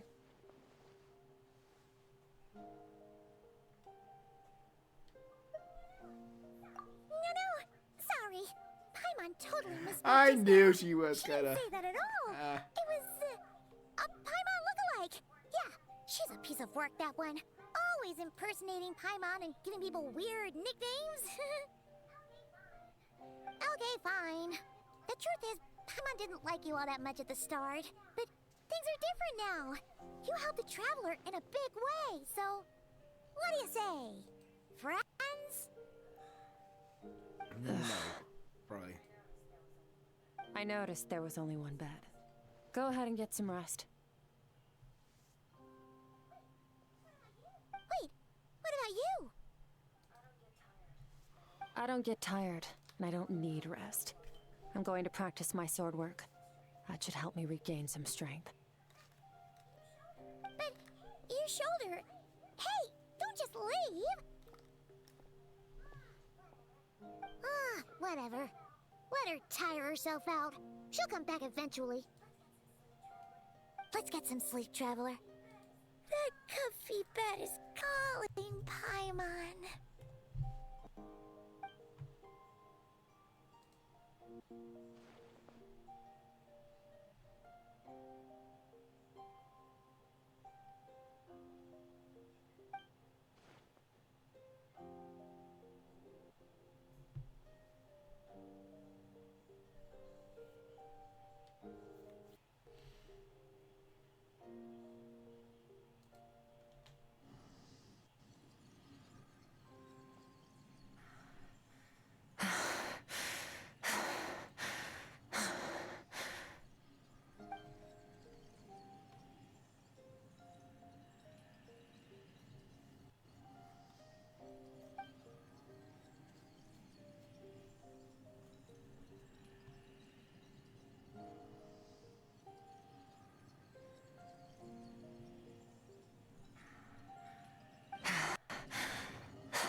Quiet.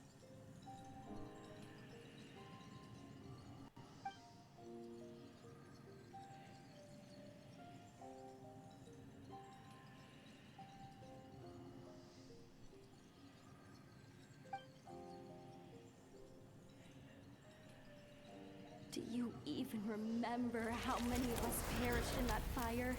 How many bodies were left to rot on the scorched earth? Yet you alone live on. Keep your gaze fixed on your blade. You don't deserve to rest. Jeez. Run, Skirk. Run! Only death awaits us here. Keep running, and don't ever look back.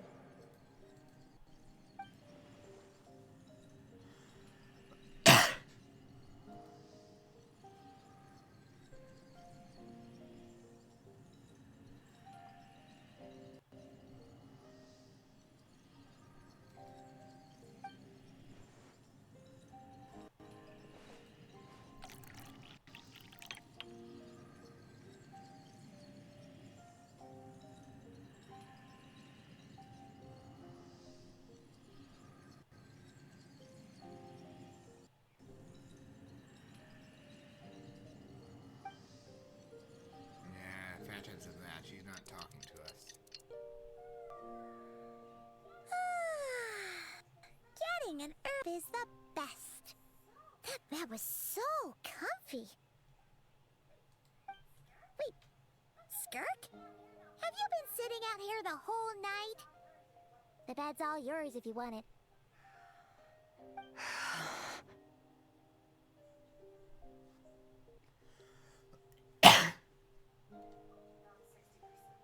About 60%, maybe 70. Whew!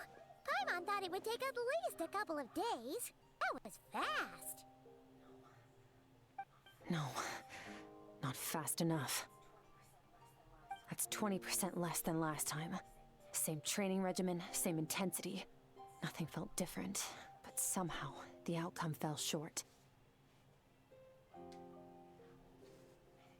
No, I think the problem's with me. I need to meditate for the next 2 days. Deep introspection should help me find the issue. Ooh, sounds intense. We'll watch over you in the meantime, then. Thanks. See you in 2 days.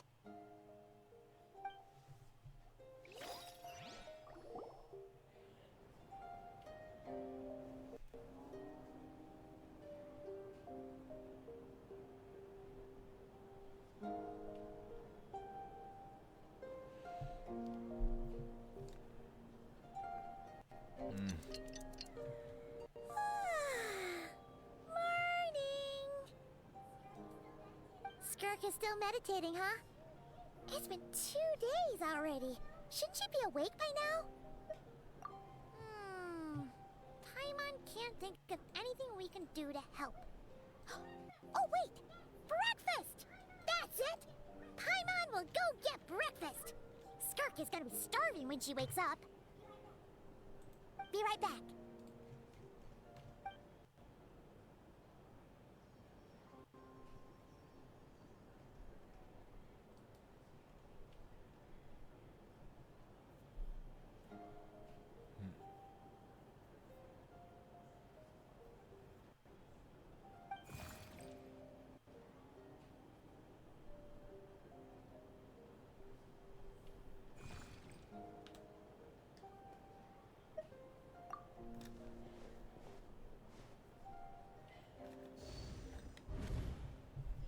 That's strained at the...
That's right. This is Skirk's inner world. Think of it as the threshold between the soul and dreams. It's talking now. This isn't your first time here, but what you remember is probably a space covered in darkness. I only managed to illuminate a small portion for you back then. Actually, it's my first time talking to someone like this. I only managed to break free and bring you here because the injury weakened her power. I guess that's why I can speak again, too.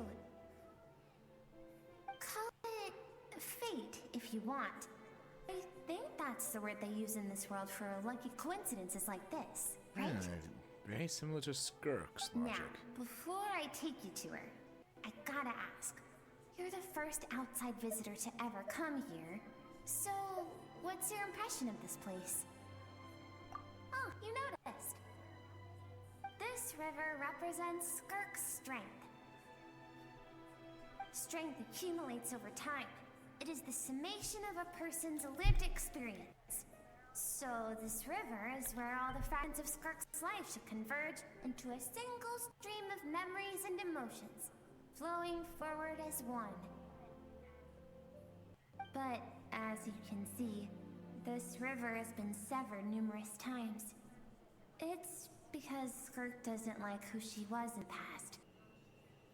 When all she sees reflected in the river is a disgraceful shadow of who she was, she cuts through water and rock with the sword of reason, severs her connection with the past, and begins anew.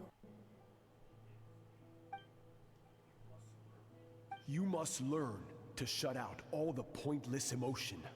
Crush the self that makes you weak, and become master over your physical form.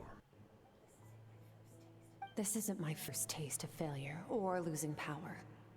When you fall, you get back up again and become stronger. That's how it is.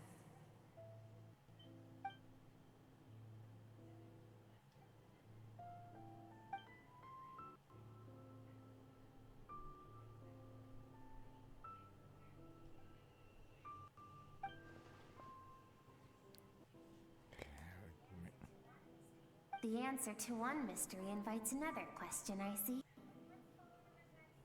Let's follow the river upstream. There among the cliffs, among the memories etched into her heart, lies the truth of it all. Soon, you'll understand everything.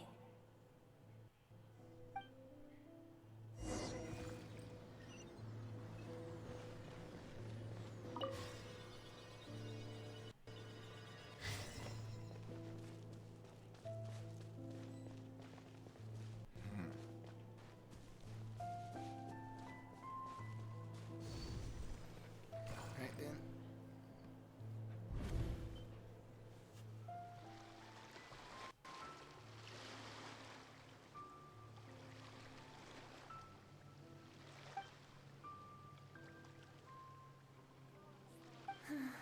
I've always thought that, even when falling leaves don't come from the same tree, they can still form bonds of kinship when they meet. Like meteors, you both made a journey through the stars. Both travelers who have landed on a planet that is not your home. Yet, when she first noticed your presence, although she hesitated for a moment, she still chose to walk away, indifferent as ever.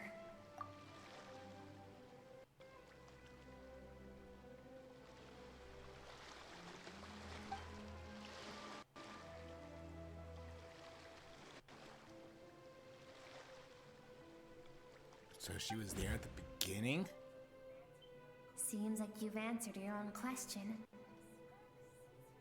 Skirk sees herself as a trespasser in this world. She's made a conscious choice to avoid altering its path. But the reason for that decision stems from events much earlier on in her life. Let's keep going. Still a long way to the source of the river.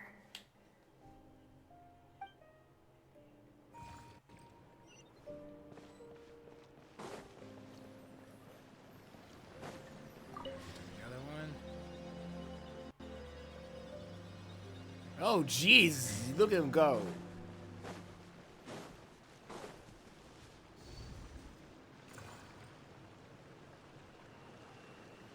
Have what it takes to wield immense power. From this day forth, I shall teach you no more. No one can become a worthy warrior through imitation alone. I have given you fangs and claws. Now, you must learn to hunt. You wish me to travel the world beyond on my own, Master? Indeed. Make new friends. Embark on your own journey. And piece together a new future from the shattered remnants of your past. We will still have contact through the abyss. But know this. One day, I will take the life you worked so hard to rebuild and reduce it to ashes. Just like the fire that haunts your mind. So that's... Why do you do that? I have told you before, fear is the catalyst for human evolution. You have tasted loss. You have known fear. So deep, it can be felt in the bones. Wait a second. But as living beings, we all have an instinct to detach from that which harms us. And thus, pain dampens over time. And the acrid taste of fear becomes but a distant memory. Yet now, I have bestowed upon you the gift of fear eternal. It will drown you in the nightmare of your childhood, or it shall drive you to defeat me, whatever the cost.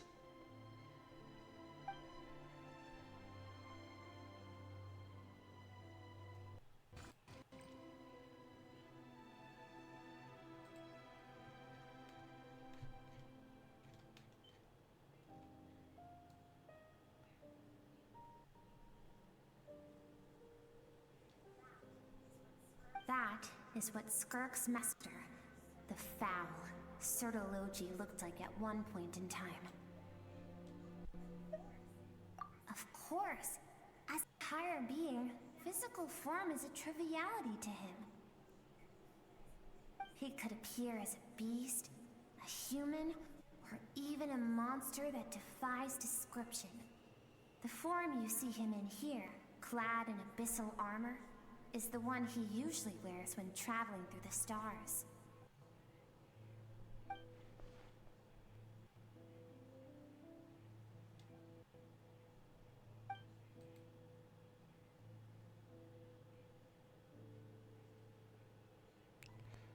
She's cutting ties to avoid Sertology wanting to destroy them.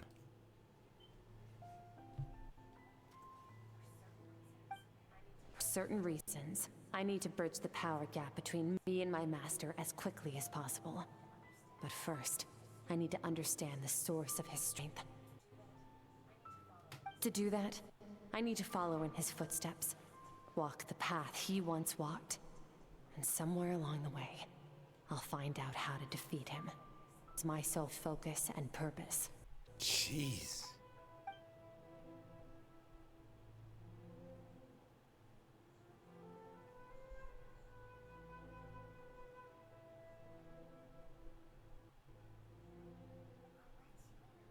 I'll let you in on a little secret. The real Sertology is terrifying.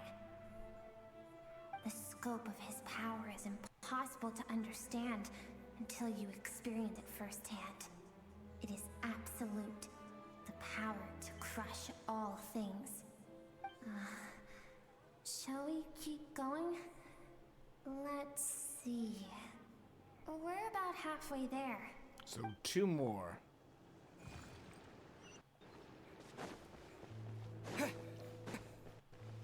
Try to keep up.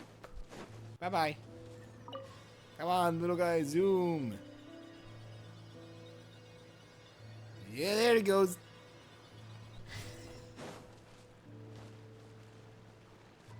Or she goes.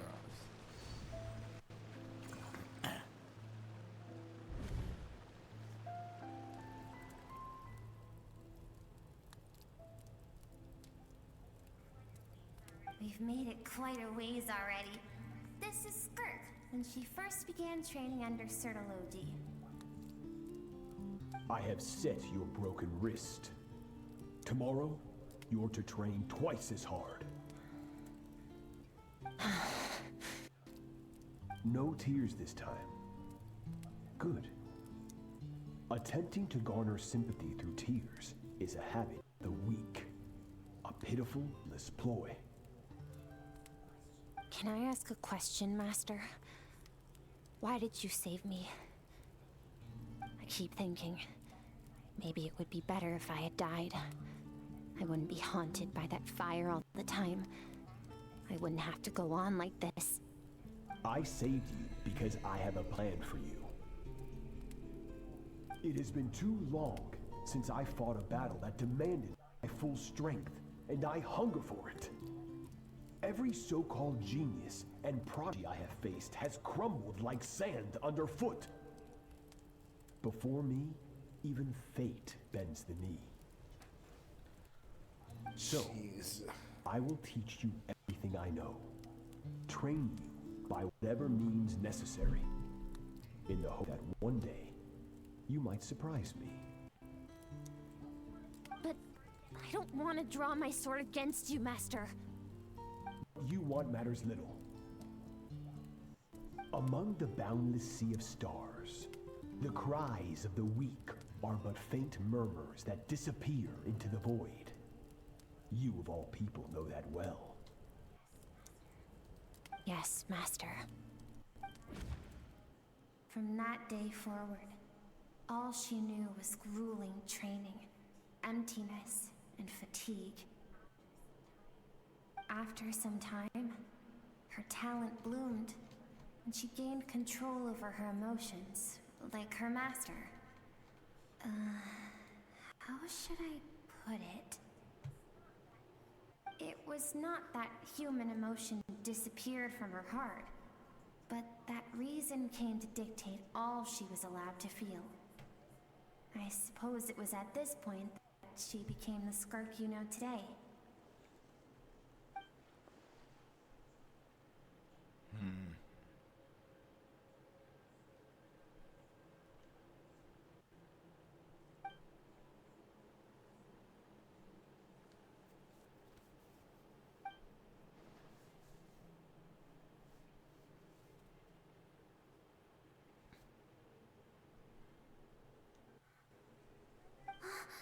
We're nearly there.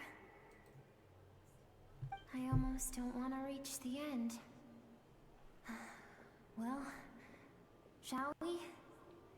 This What is happened the during final that stretch. fire?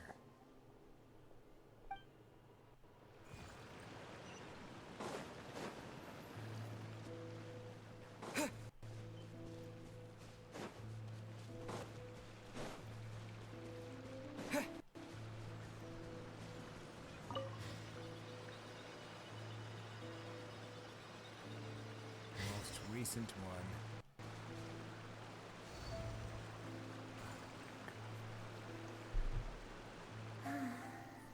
These are Skirk's happiest memories. What a simple and carefree time it was. Wisps of clouds dotted the sky. The sun bathed everything in golden light.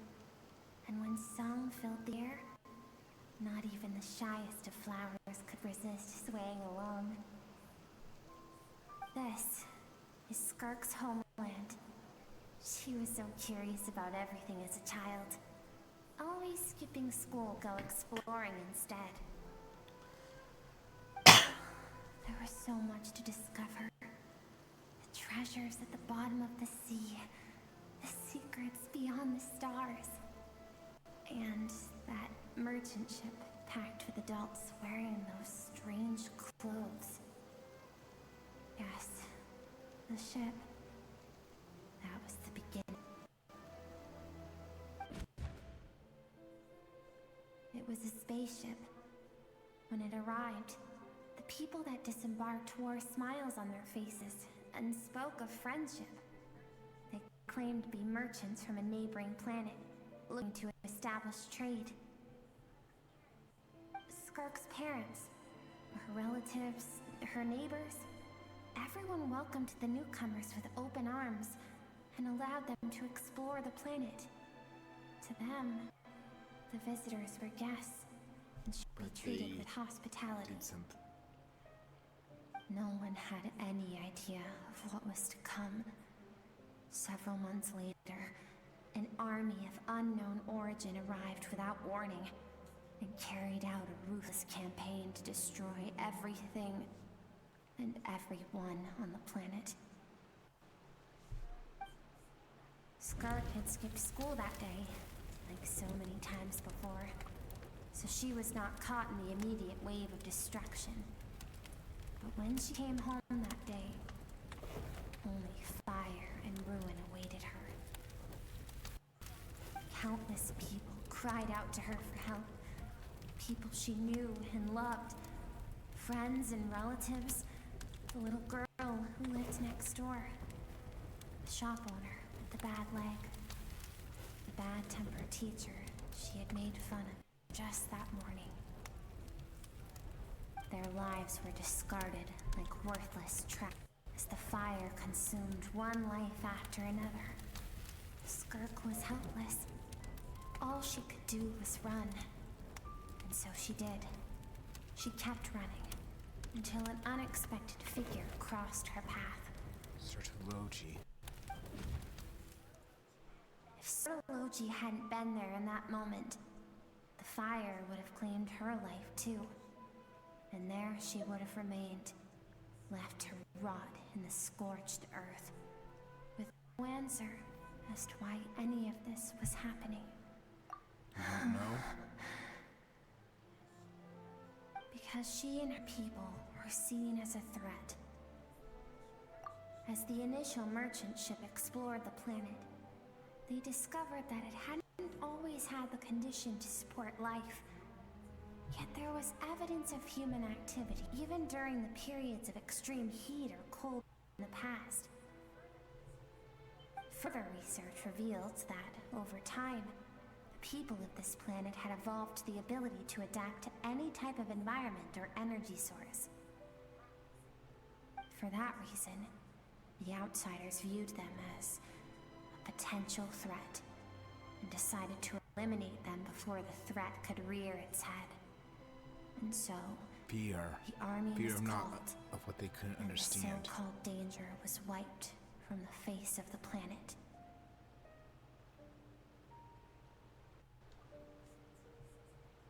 Since, says in it, deemed a threat because of a gift they didn't even know they had. Perhaps it was their own innocence and kindness that doomed them. But in the end, that was lost to the blaze as well.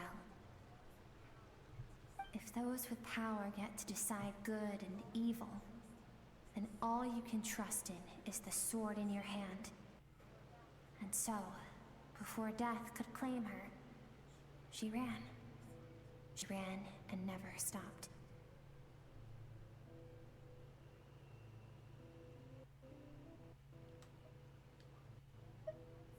No one wants to relive their most painful moments. Well, that brings us to the end of the story. This is as far as we can go. Skirk is waiting over there. For both of us. Let's go to her. It's time to fulfill my purpose. And my greatest wish over all these years. I almost feel this strange creature is a figment of the younger version of Skirk.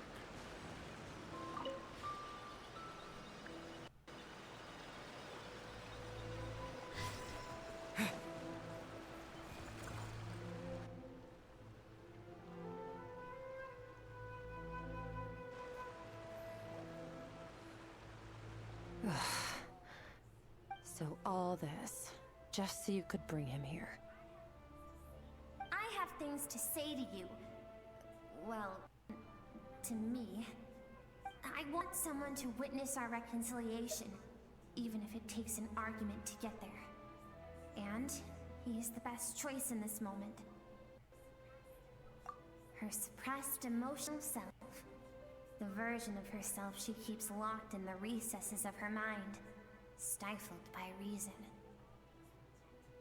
All those rejected impulses, those discarded aspects of your past selves, they are a part of me now. I am who you used to be. Someone you have refused to face for too long. So, I came to face you instead.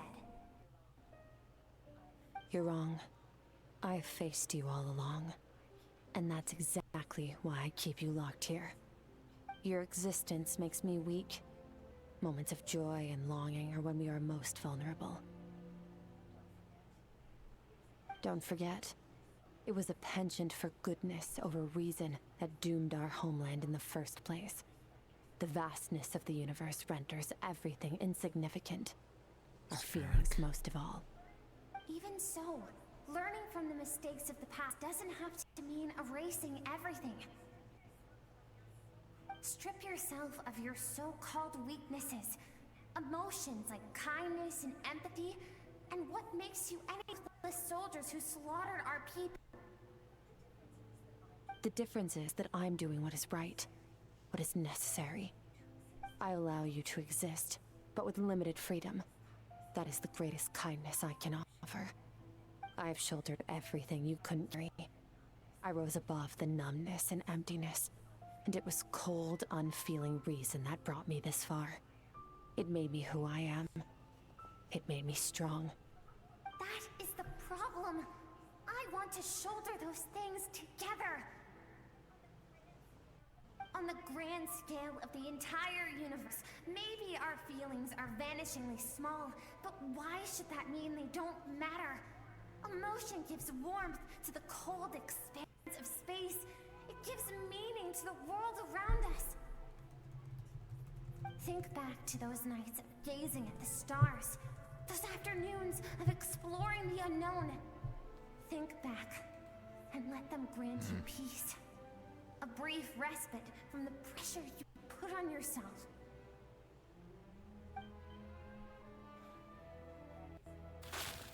That isn't what we need. It's exactly what we need. Aren't you curious about why recovering your strength has taken longer than normal this time?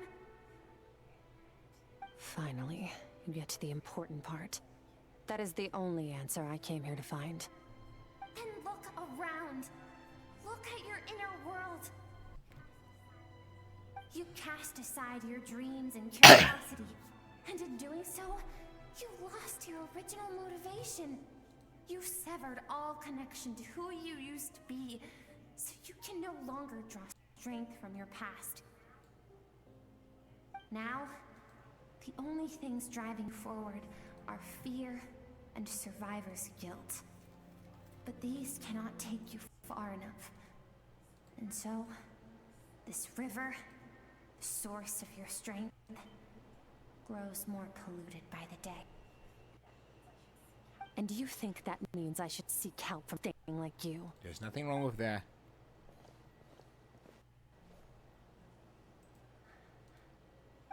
Emotions are not weakness.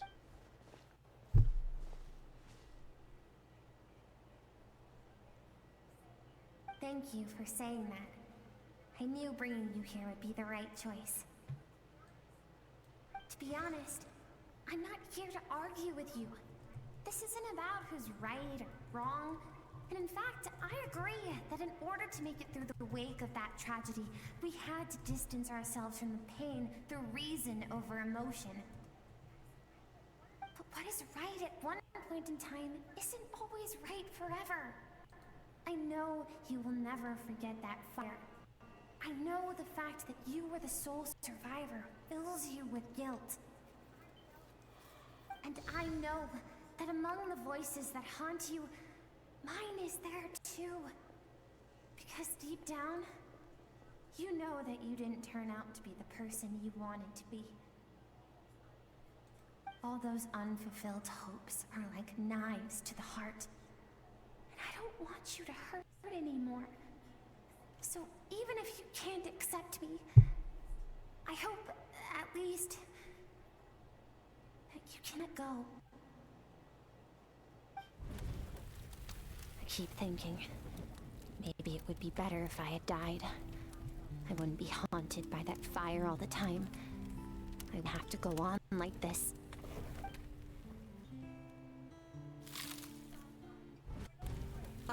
We're not afraid to stare death in the face, but we need you to survive.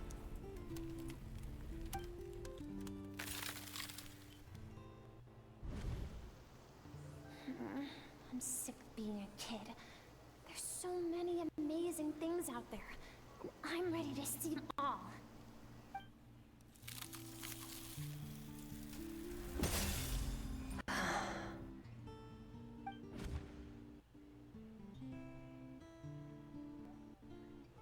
I remember.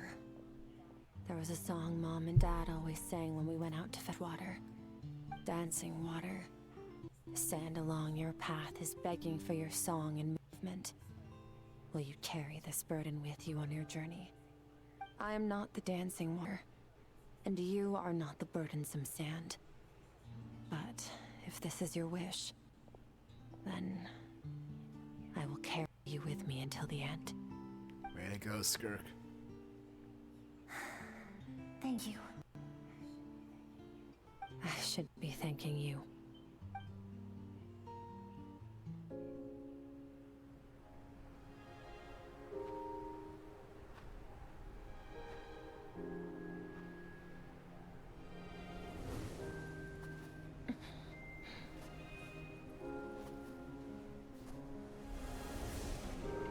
Run, Skirk,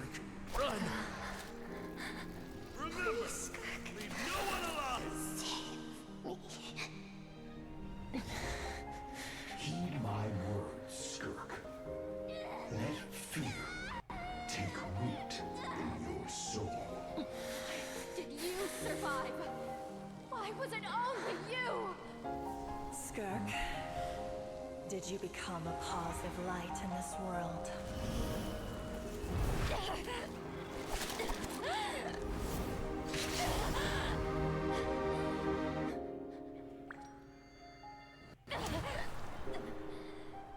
Hey, this doesn't have to be the end.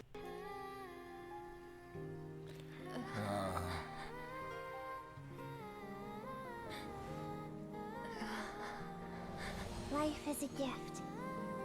Don't let darkness claim it.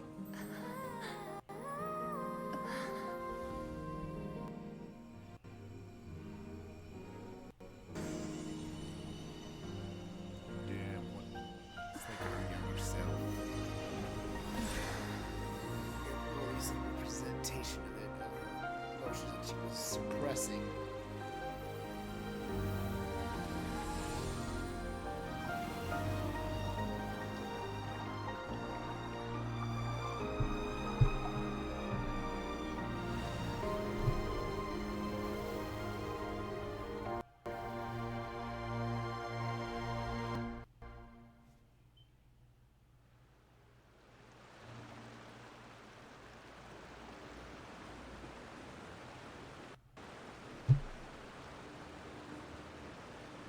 So, you saw my memories then. I once asked my master if survival of the strongest was the law of the universe. He said no, but in a world without order, those with no moral boundaries tend to be the ones who survive.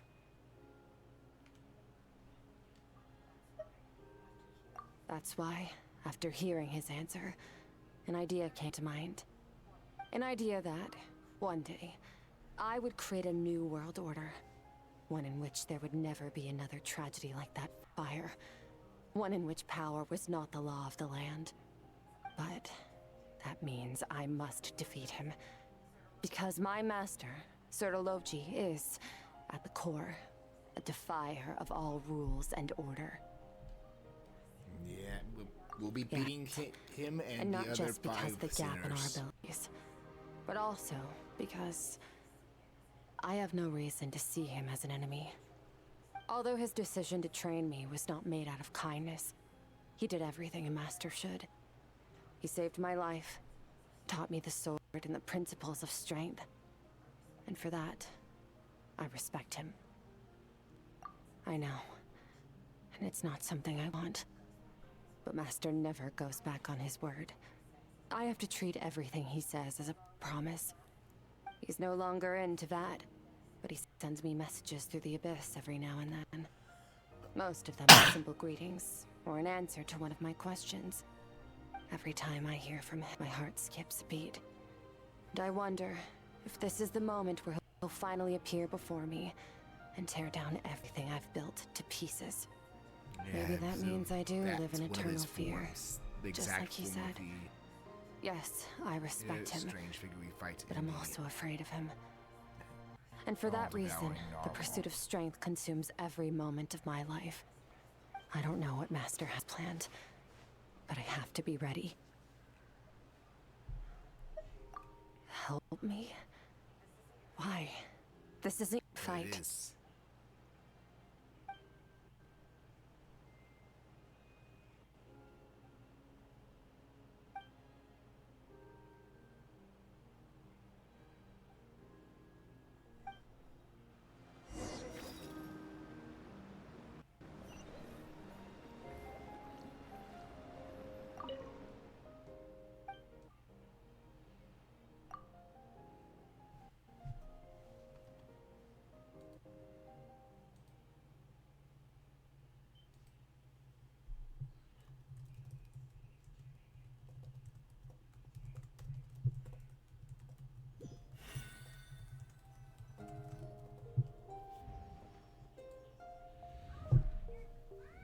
Oh, you're finally awake!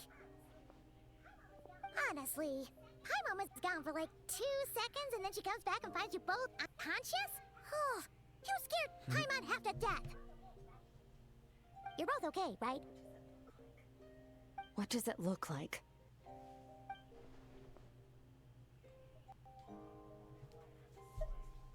Only water from the source can cleanse the rot and filth that flows from the past into the future.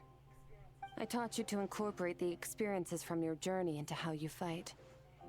I suppose what happened today will become an inseparable part. Okay, so Paimon feels like she's missing I'll some tell you important later, Paimon. context. But whatever. Paimon brought back tons of delicious snacks. Let's dig in.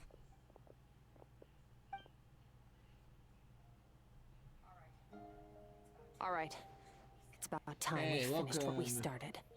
We're gonna deal with this thief for good, right? Okay, I'm good. Welcome to my stream.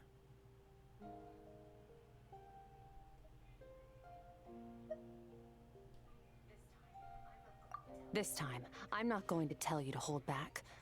But having digested even more power in the meantime, he's going to be tougher than before. The good news is, we have no reason to pull our punches this time. So, let's go. Same place last time. Alrighty then.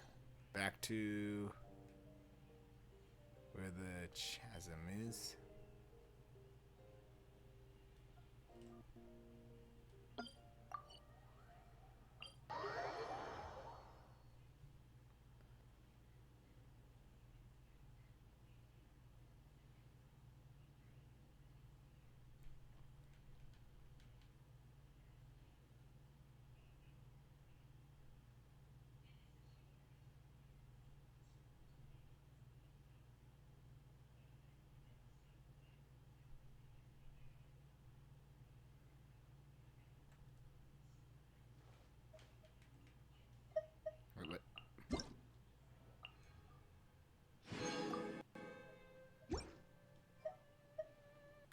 I'm just making a quick adjustment because I want to try a update to my team, to one of my teams. Possibly later on, like Excuse not, me? not during this chapter, but later on my own. Like, it was like a lot of my elemental teams tend to have books up for Dendro, Geo, and I think Animo, was it? Yeah, Animo. Have at least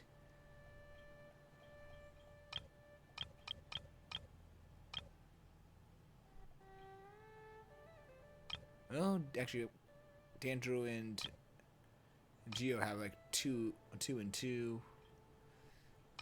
It's been 3 and 1 for everything but Electro, so I might as well try with Hydro. And Animo, like, this is really the best one I've got. And this is my best team I've made overall. But I've been enjoying, like, trying out building, like, new teams.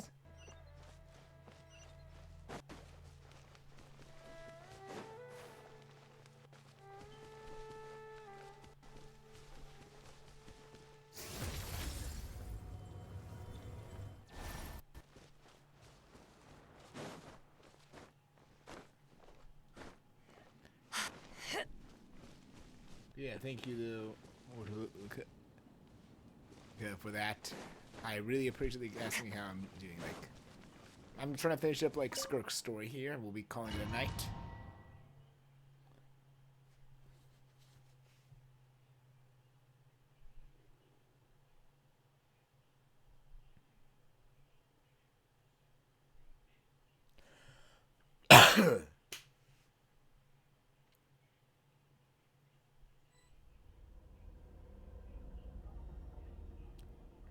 I was doing like this is the fog is gone!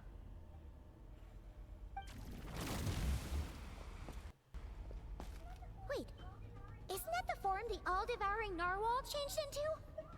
How come he knows that, too?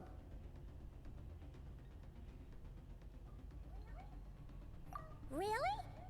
So, you're telling Paimon that giant whale and this guy can both turn into the fowl? How does that work? It's a subconscious instinct. Any intelligent being who longs for his level of strength is bound to mimic his appearance. It's a natural response after encountering someone as powerful as Master. To them, He represents ultimate power. We know the person before us has encountered Master, and we know he stole a portion of my power. So it's not surprising that he would assume this form. Okay. Oh, the closer Paimon looks, the more intimidating it gets. Nervalette isn't here this time, so it's up to us. He won't have the nerve to steal again after we're done with him. Let's teach this guy a lesson.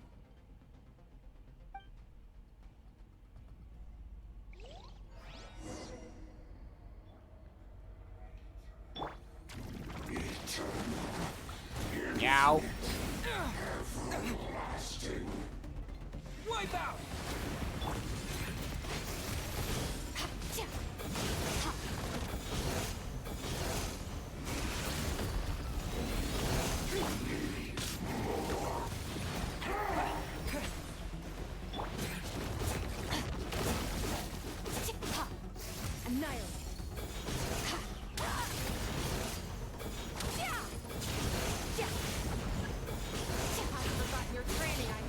Nope.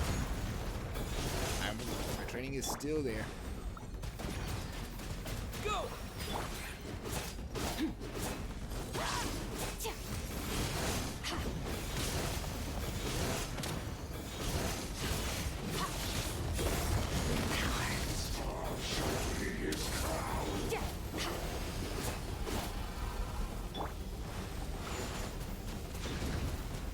Water jet!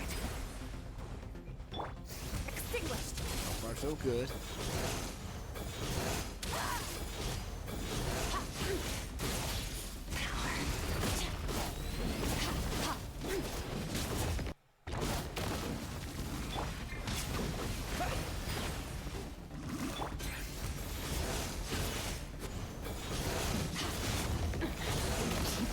He's like, I need food to heal. Oh no. That was close.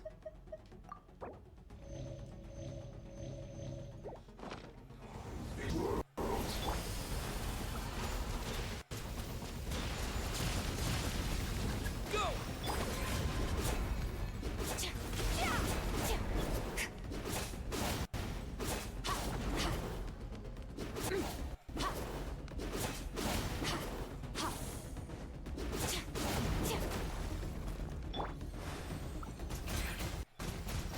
Go!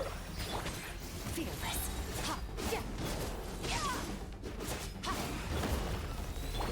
Bombs away! Into the void.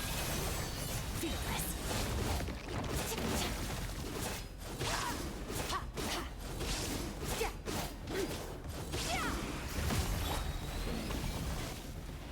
Go!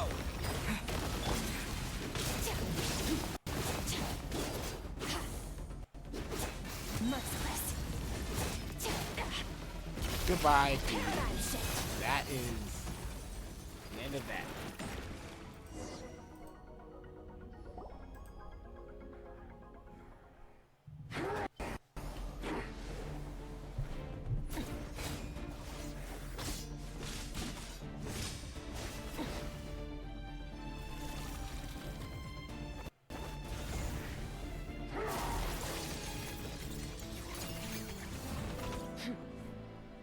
Haven't had enough of my power.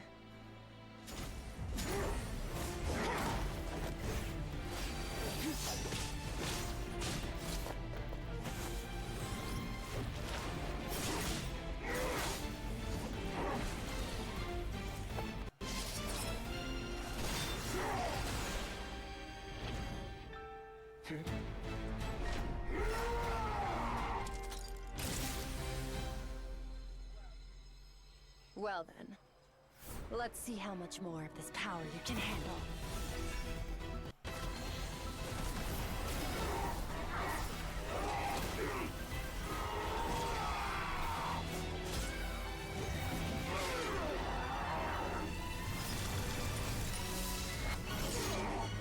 Nope, that guy just keeps.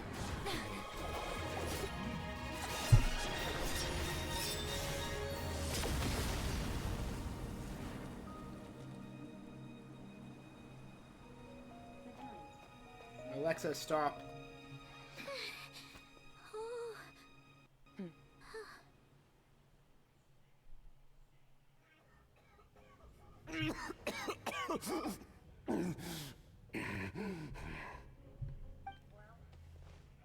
Well, have you come to your senses? You saw that the body was at its limit. So, you deliberately channeled your power to me, knowing that it would destroy my shell from within. Such power. Such keen battle instincts. So, you must be... Skirk, Sir Logi's disciple. How long has it been? How long has he been away from Tevat? Hundreds of years. 100? Sorry. It's a lot to take in. I should introduce myself. I am Skofnungar, a friend of your master and one of his followers. This is the first time I've heard your name, Skirk. But hundreds of years ago, I knew you existed. And I knew you would come here. Hundreds of years ago? Sounds like you and Master have quite the history. Care to tell us about it? Of course. Might as well take advantage of a clear head while I can. The story starts a long, long time ago. I was born into a noble family in Conria. As the eldest son, I was set to inherit our title. But I contracted an incurable illness as a child, and everyone gave up on me. I trained the sword harder than anyone else, defeated all of my peers. But it was all in vain. When other people looked at me, all I saw in their eyes was pity, or a strange glee in my misfortune. Even my parents were just waiting for me to die. Over time, my heart hardened, and I became aimless. That was the point where I met your master, Sir Taloji. We were similar in age, but different in background. He was born in prison, the son of criminals who had been sentenced to death. He spent his childhood wandering the streets, facing more criticism than the literary works in the Universitas Magistrorum. Yet, he always wore a smile on his face, as if kindness and malice were one and the same, and he could not see the difference. I still remember what he said to me when we first met. You need to fight to survive. Even if it's a losing battle, it should light a fire under you. How can you sit back like this and go down without a fight? That does sound like something he would say. He was the first to acknowledge that I was worth something, and he inspired me to keep going. When we sparred together, it was the first time I'd actually felt the thrill of combat. When I was 10, he stole forbidden research materials and managed to cure my illness. It was like there was nothing in this world he couldn't accomplish. When it came to the human form, he was always intent on pushing the boundaries of possibility. But somewhere along the way, I fell behind. My talents were nothing compared to his. And at some point, I realized he had pulled so far ahead, I was too embarrassed to even ask him to spar.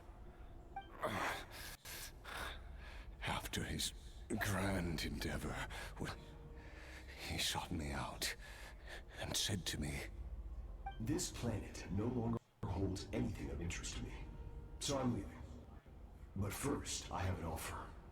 I can use a power I have just refined to break the curse of immortality for you."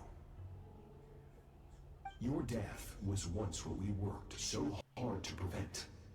But the immortality you now face is a different kind of pain altogether. I'll pass. Immortality doesn't sound so bad to me. Since I can't die, it means I have an infinite amount of time to get stronger. Maybe I'll finally catch up to you one day. And we can spar like we used to. Are you sure? I cannot say when I will return. Your body, or rather, your soul, might not be able to withstand this curse. All I can do is try. After all, a wise man once told me, people need to fight for their own survival. Wise indeed. Nevertheless, if you grow weary of the pain of immortality and wish to experience a good sparring match before you wither away, seek out my disciple. Disciple? Never thought I'd hear that word coming from you. Nor I.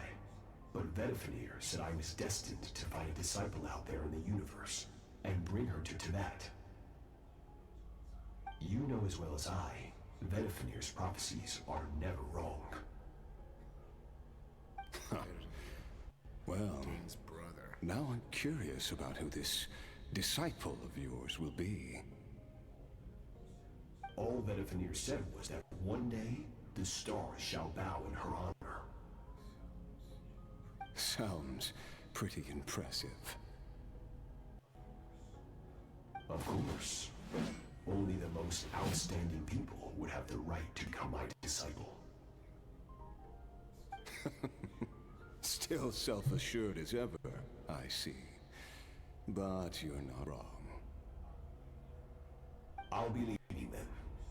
Oh, and if you were serious about getting stronger, I left you a little gift in the primordial sea. As I've said before, walk whatever path you want. Freedom means even the wicked get to make their own choices. Waiting for me in the primordial sea was the all-devouring narwhal, already beaten into submission by Sertologi. In its weakened state, I was able to cut off part of its flesh and sew it into my own heart. Your heart? That sounds like torture. Immortality. How did you even survive that? Because, of course, I bear the curse of immortality. So, you used the curse to turn yourself into a vessel for power. That whale's ability. Devour power like that is not something the human body can withstand.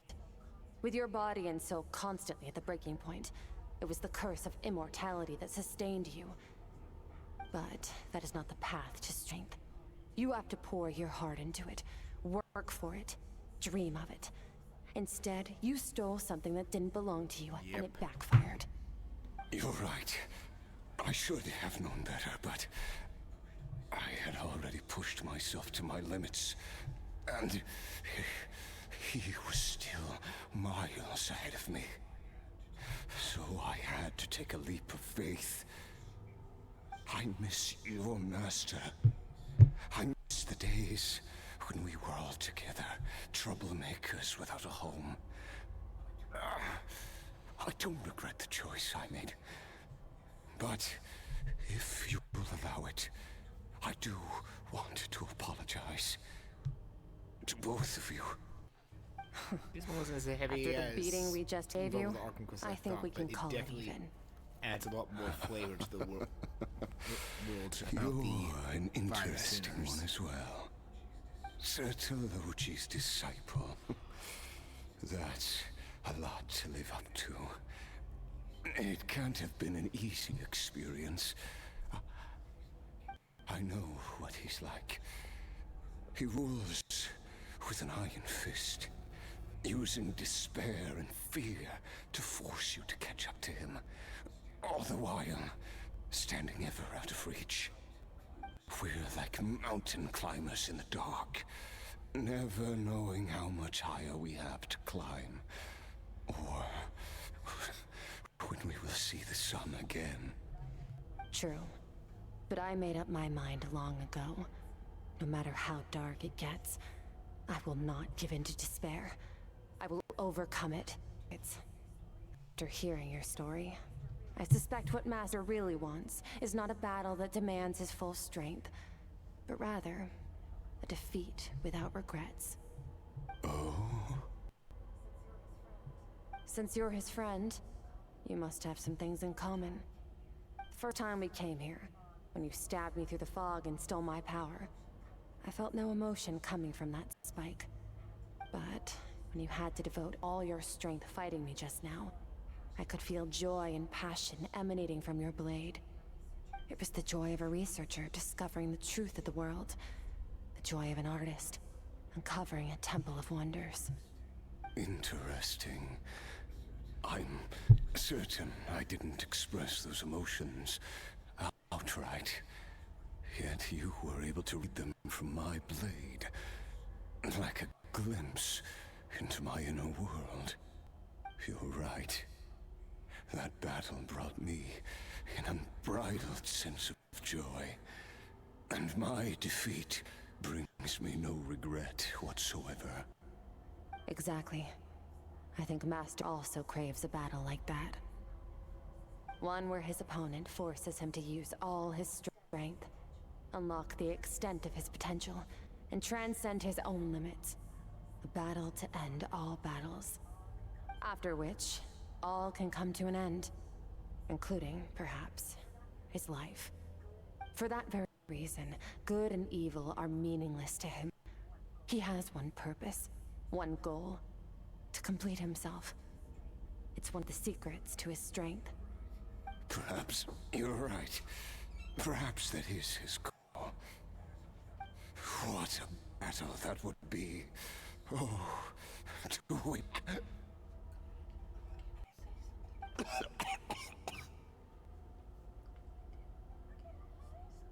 you okay? Too many different kinds of power are surging through my body.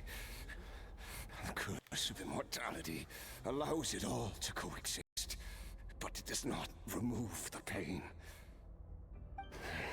I won't be able to hold on to my sanity for much longer. What a shame. I would have loved to witness that battle. Sertologi once offered to free me from this curse. Now, I must ask that of you, Skirk. Can you release me from the pain? I can, but not through death, if that's what you were hoping for. It's not a suitable punishment for your crime. As an alternative, I can take your consciousness, along with all the power you've consumed, and smash it to pieces. The impurities will dissipate, and under the curse of immortality, your mind and body will regenerate. When that process is complete, you will be back to who you were before, no longer tortured by powers you can't control. But it will be a time-consuming and painful process.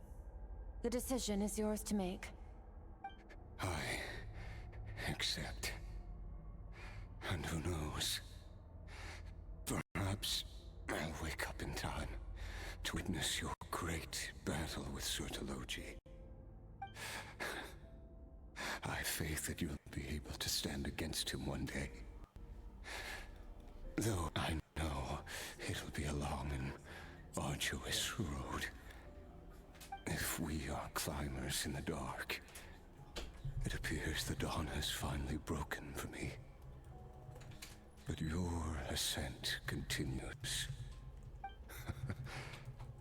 At least, it looks like you are not alone on your journey. I will reach the top of this mountain, no matter what it takes. And you, Skofnunger, will be my witness at the end of all things. Whew, it's finally over. Let's get out of here. Huh! At least we don't have to make a mad dash for the exit like last time. Alright.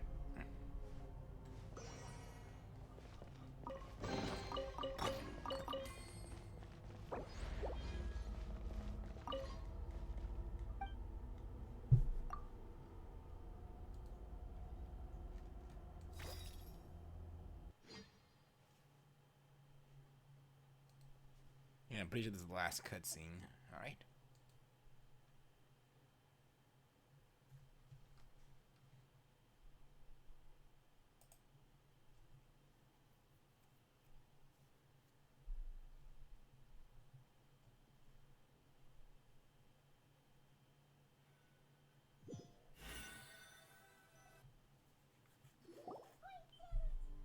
We did it! Ah, it's only been a few days, but it feels like forever. Once again, we've proved there's nothing we can't overcome. We're just that awesome. Wow, you sound even more confident than usual. Guess you really have become stronger. Today sure went by fast. It's night already. Oh wait, that reminds Paimon. The stars you mentioned, the ones that died out, are they back now? Yes. The power Skafnungur stole has been returned. So, the stars have regained their light. Great! Huh, it's crazy that you even noticed their light was gone. There are so many stars in the sky. If a few disappeared, I wouldn't be able to tell. I suppose it's because I have gazed upon this sky for centuries. The false stars, hanging in the meticulously planned sky, glittering with rotten light. It's not real. And yet, it is for that very reason that I can look upon it and enjoy the momentary peace it brings.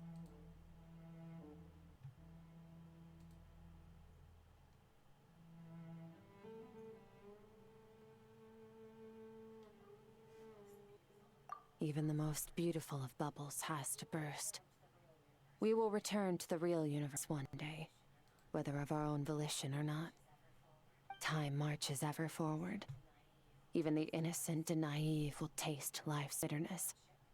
Yet through hardship, we grow until we learn to seize the sands of time for ourselves and uncover our true strength. Though we gaze upon a false sky, its vastness and majesty is palpable. One can only wonder, what is it going to take for kindness to reign supreme in the vast expanse of the universe? Ugh, this is all going over Paimon's head. But if she knows one thing, it's that the traveler always finds a way. Indeed. Ever since we met, he has filled Paimon's days with happiness. No matter how tough things get, he always finds a way to make it better. If it's too big a job for one person, then we'll do it with two. And if two's still not enough, then three. We've met so many amazing friends and accomplished so many amazing things. As long as we don't give up, we can make any wish come true. I suppose when it comes to you, anything is possible. Well, I should be going. Now that my power is no longer isolated from my emotions, I need more practice to get used to it. I suppose fate will decide. Maybe we'll bump into each other on the street. Or maybe we'll reunite on a different planet entirely. Regardless, reunions and partings are but passing moments. More than anything, I hope that at the end of this journey, wherever it takes us, we stand in a world reborn. One without war, pain, or forced partings.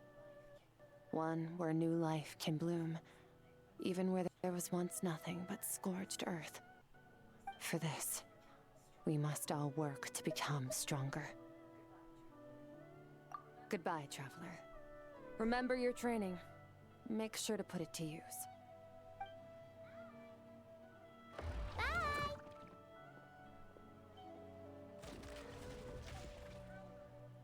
Is it just Paimon, or is she being nicer than before? We definitely count as friends after all that, don't you think? Yep. Hey, what do you think about camping here tonight? There's nothing quite like sleeping under the stars. Come tomorrow, we can continue our journey. Oh, and since Paimon Paimon treated you to that super nice meal at Wanmin Restaurant, it's about time you Really? returned the favor. God dang it, Paimon. And that's the end.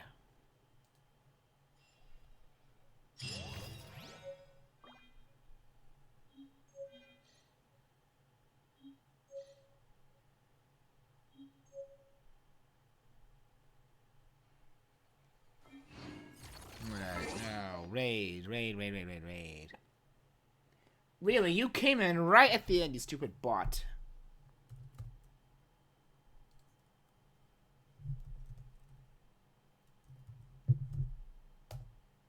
Get out.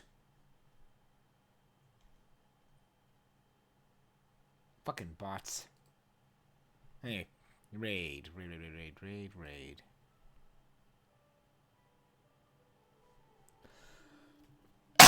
Yeah, but we can raid Green Power Star.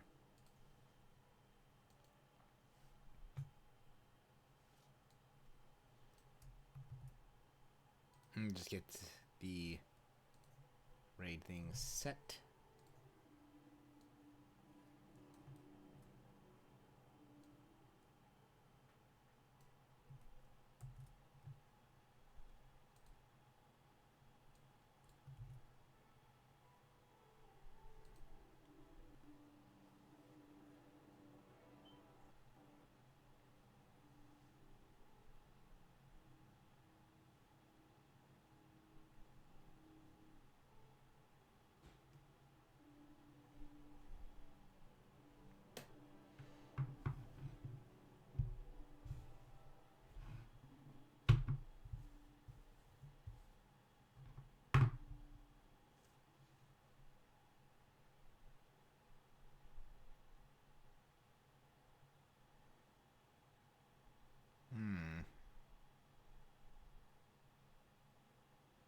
No message actually. I'm just gonna just do it normal. No message.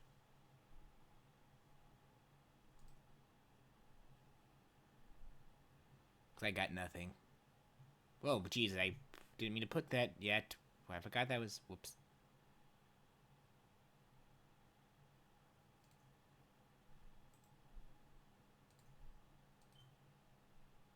Is 0.1.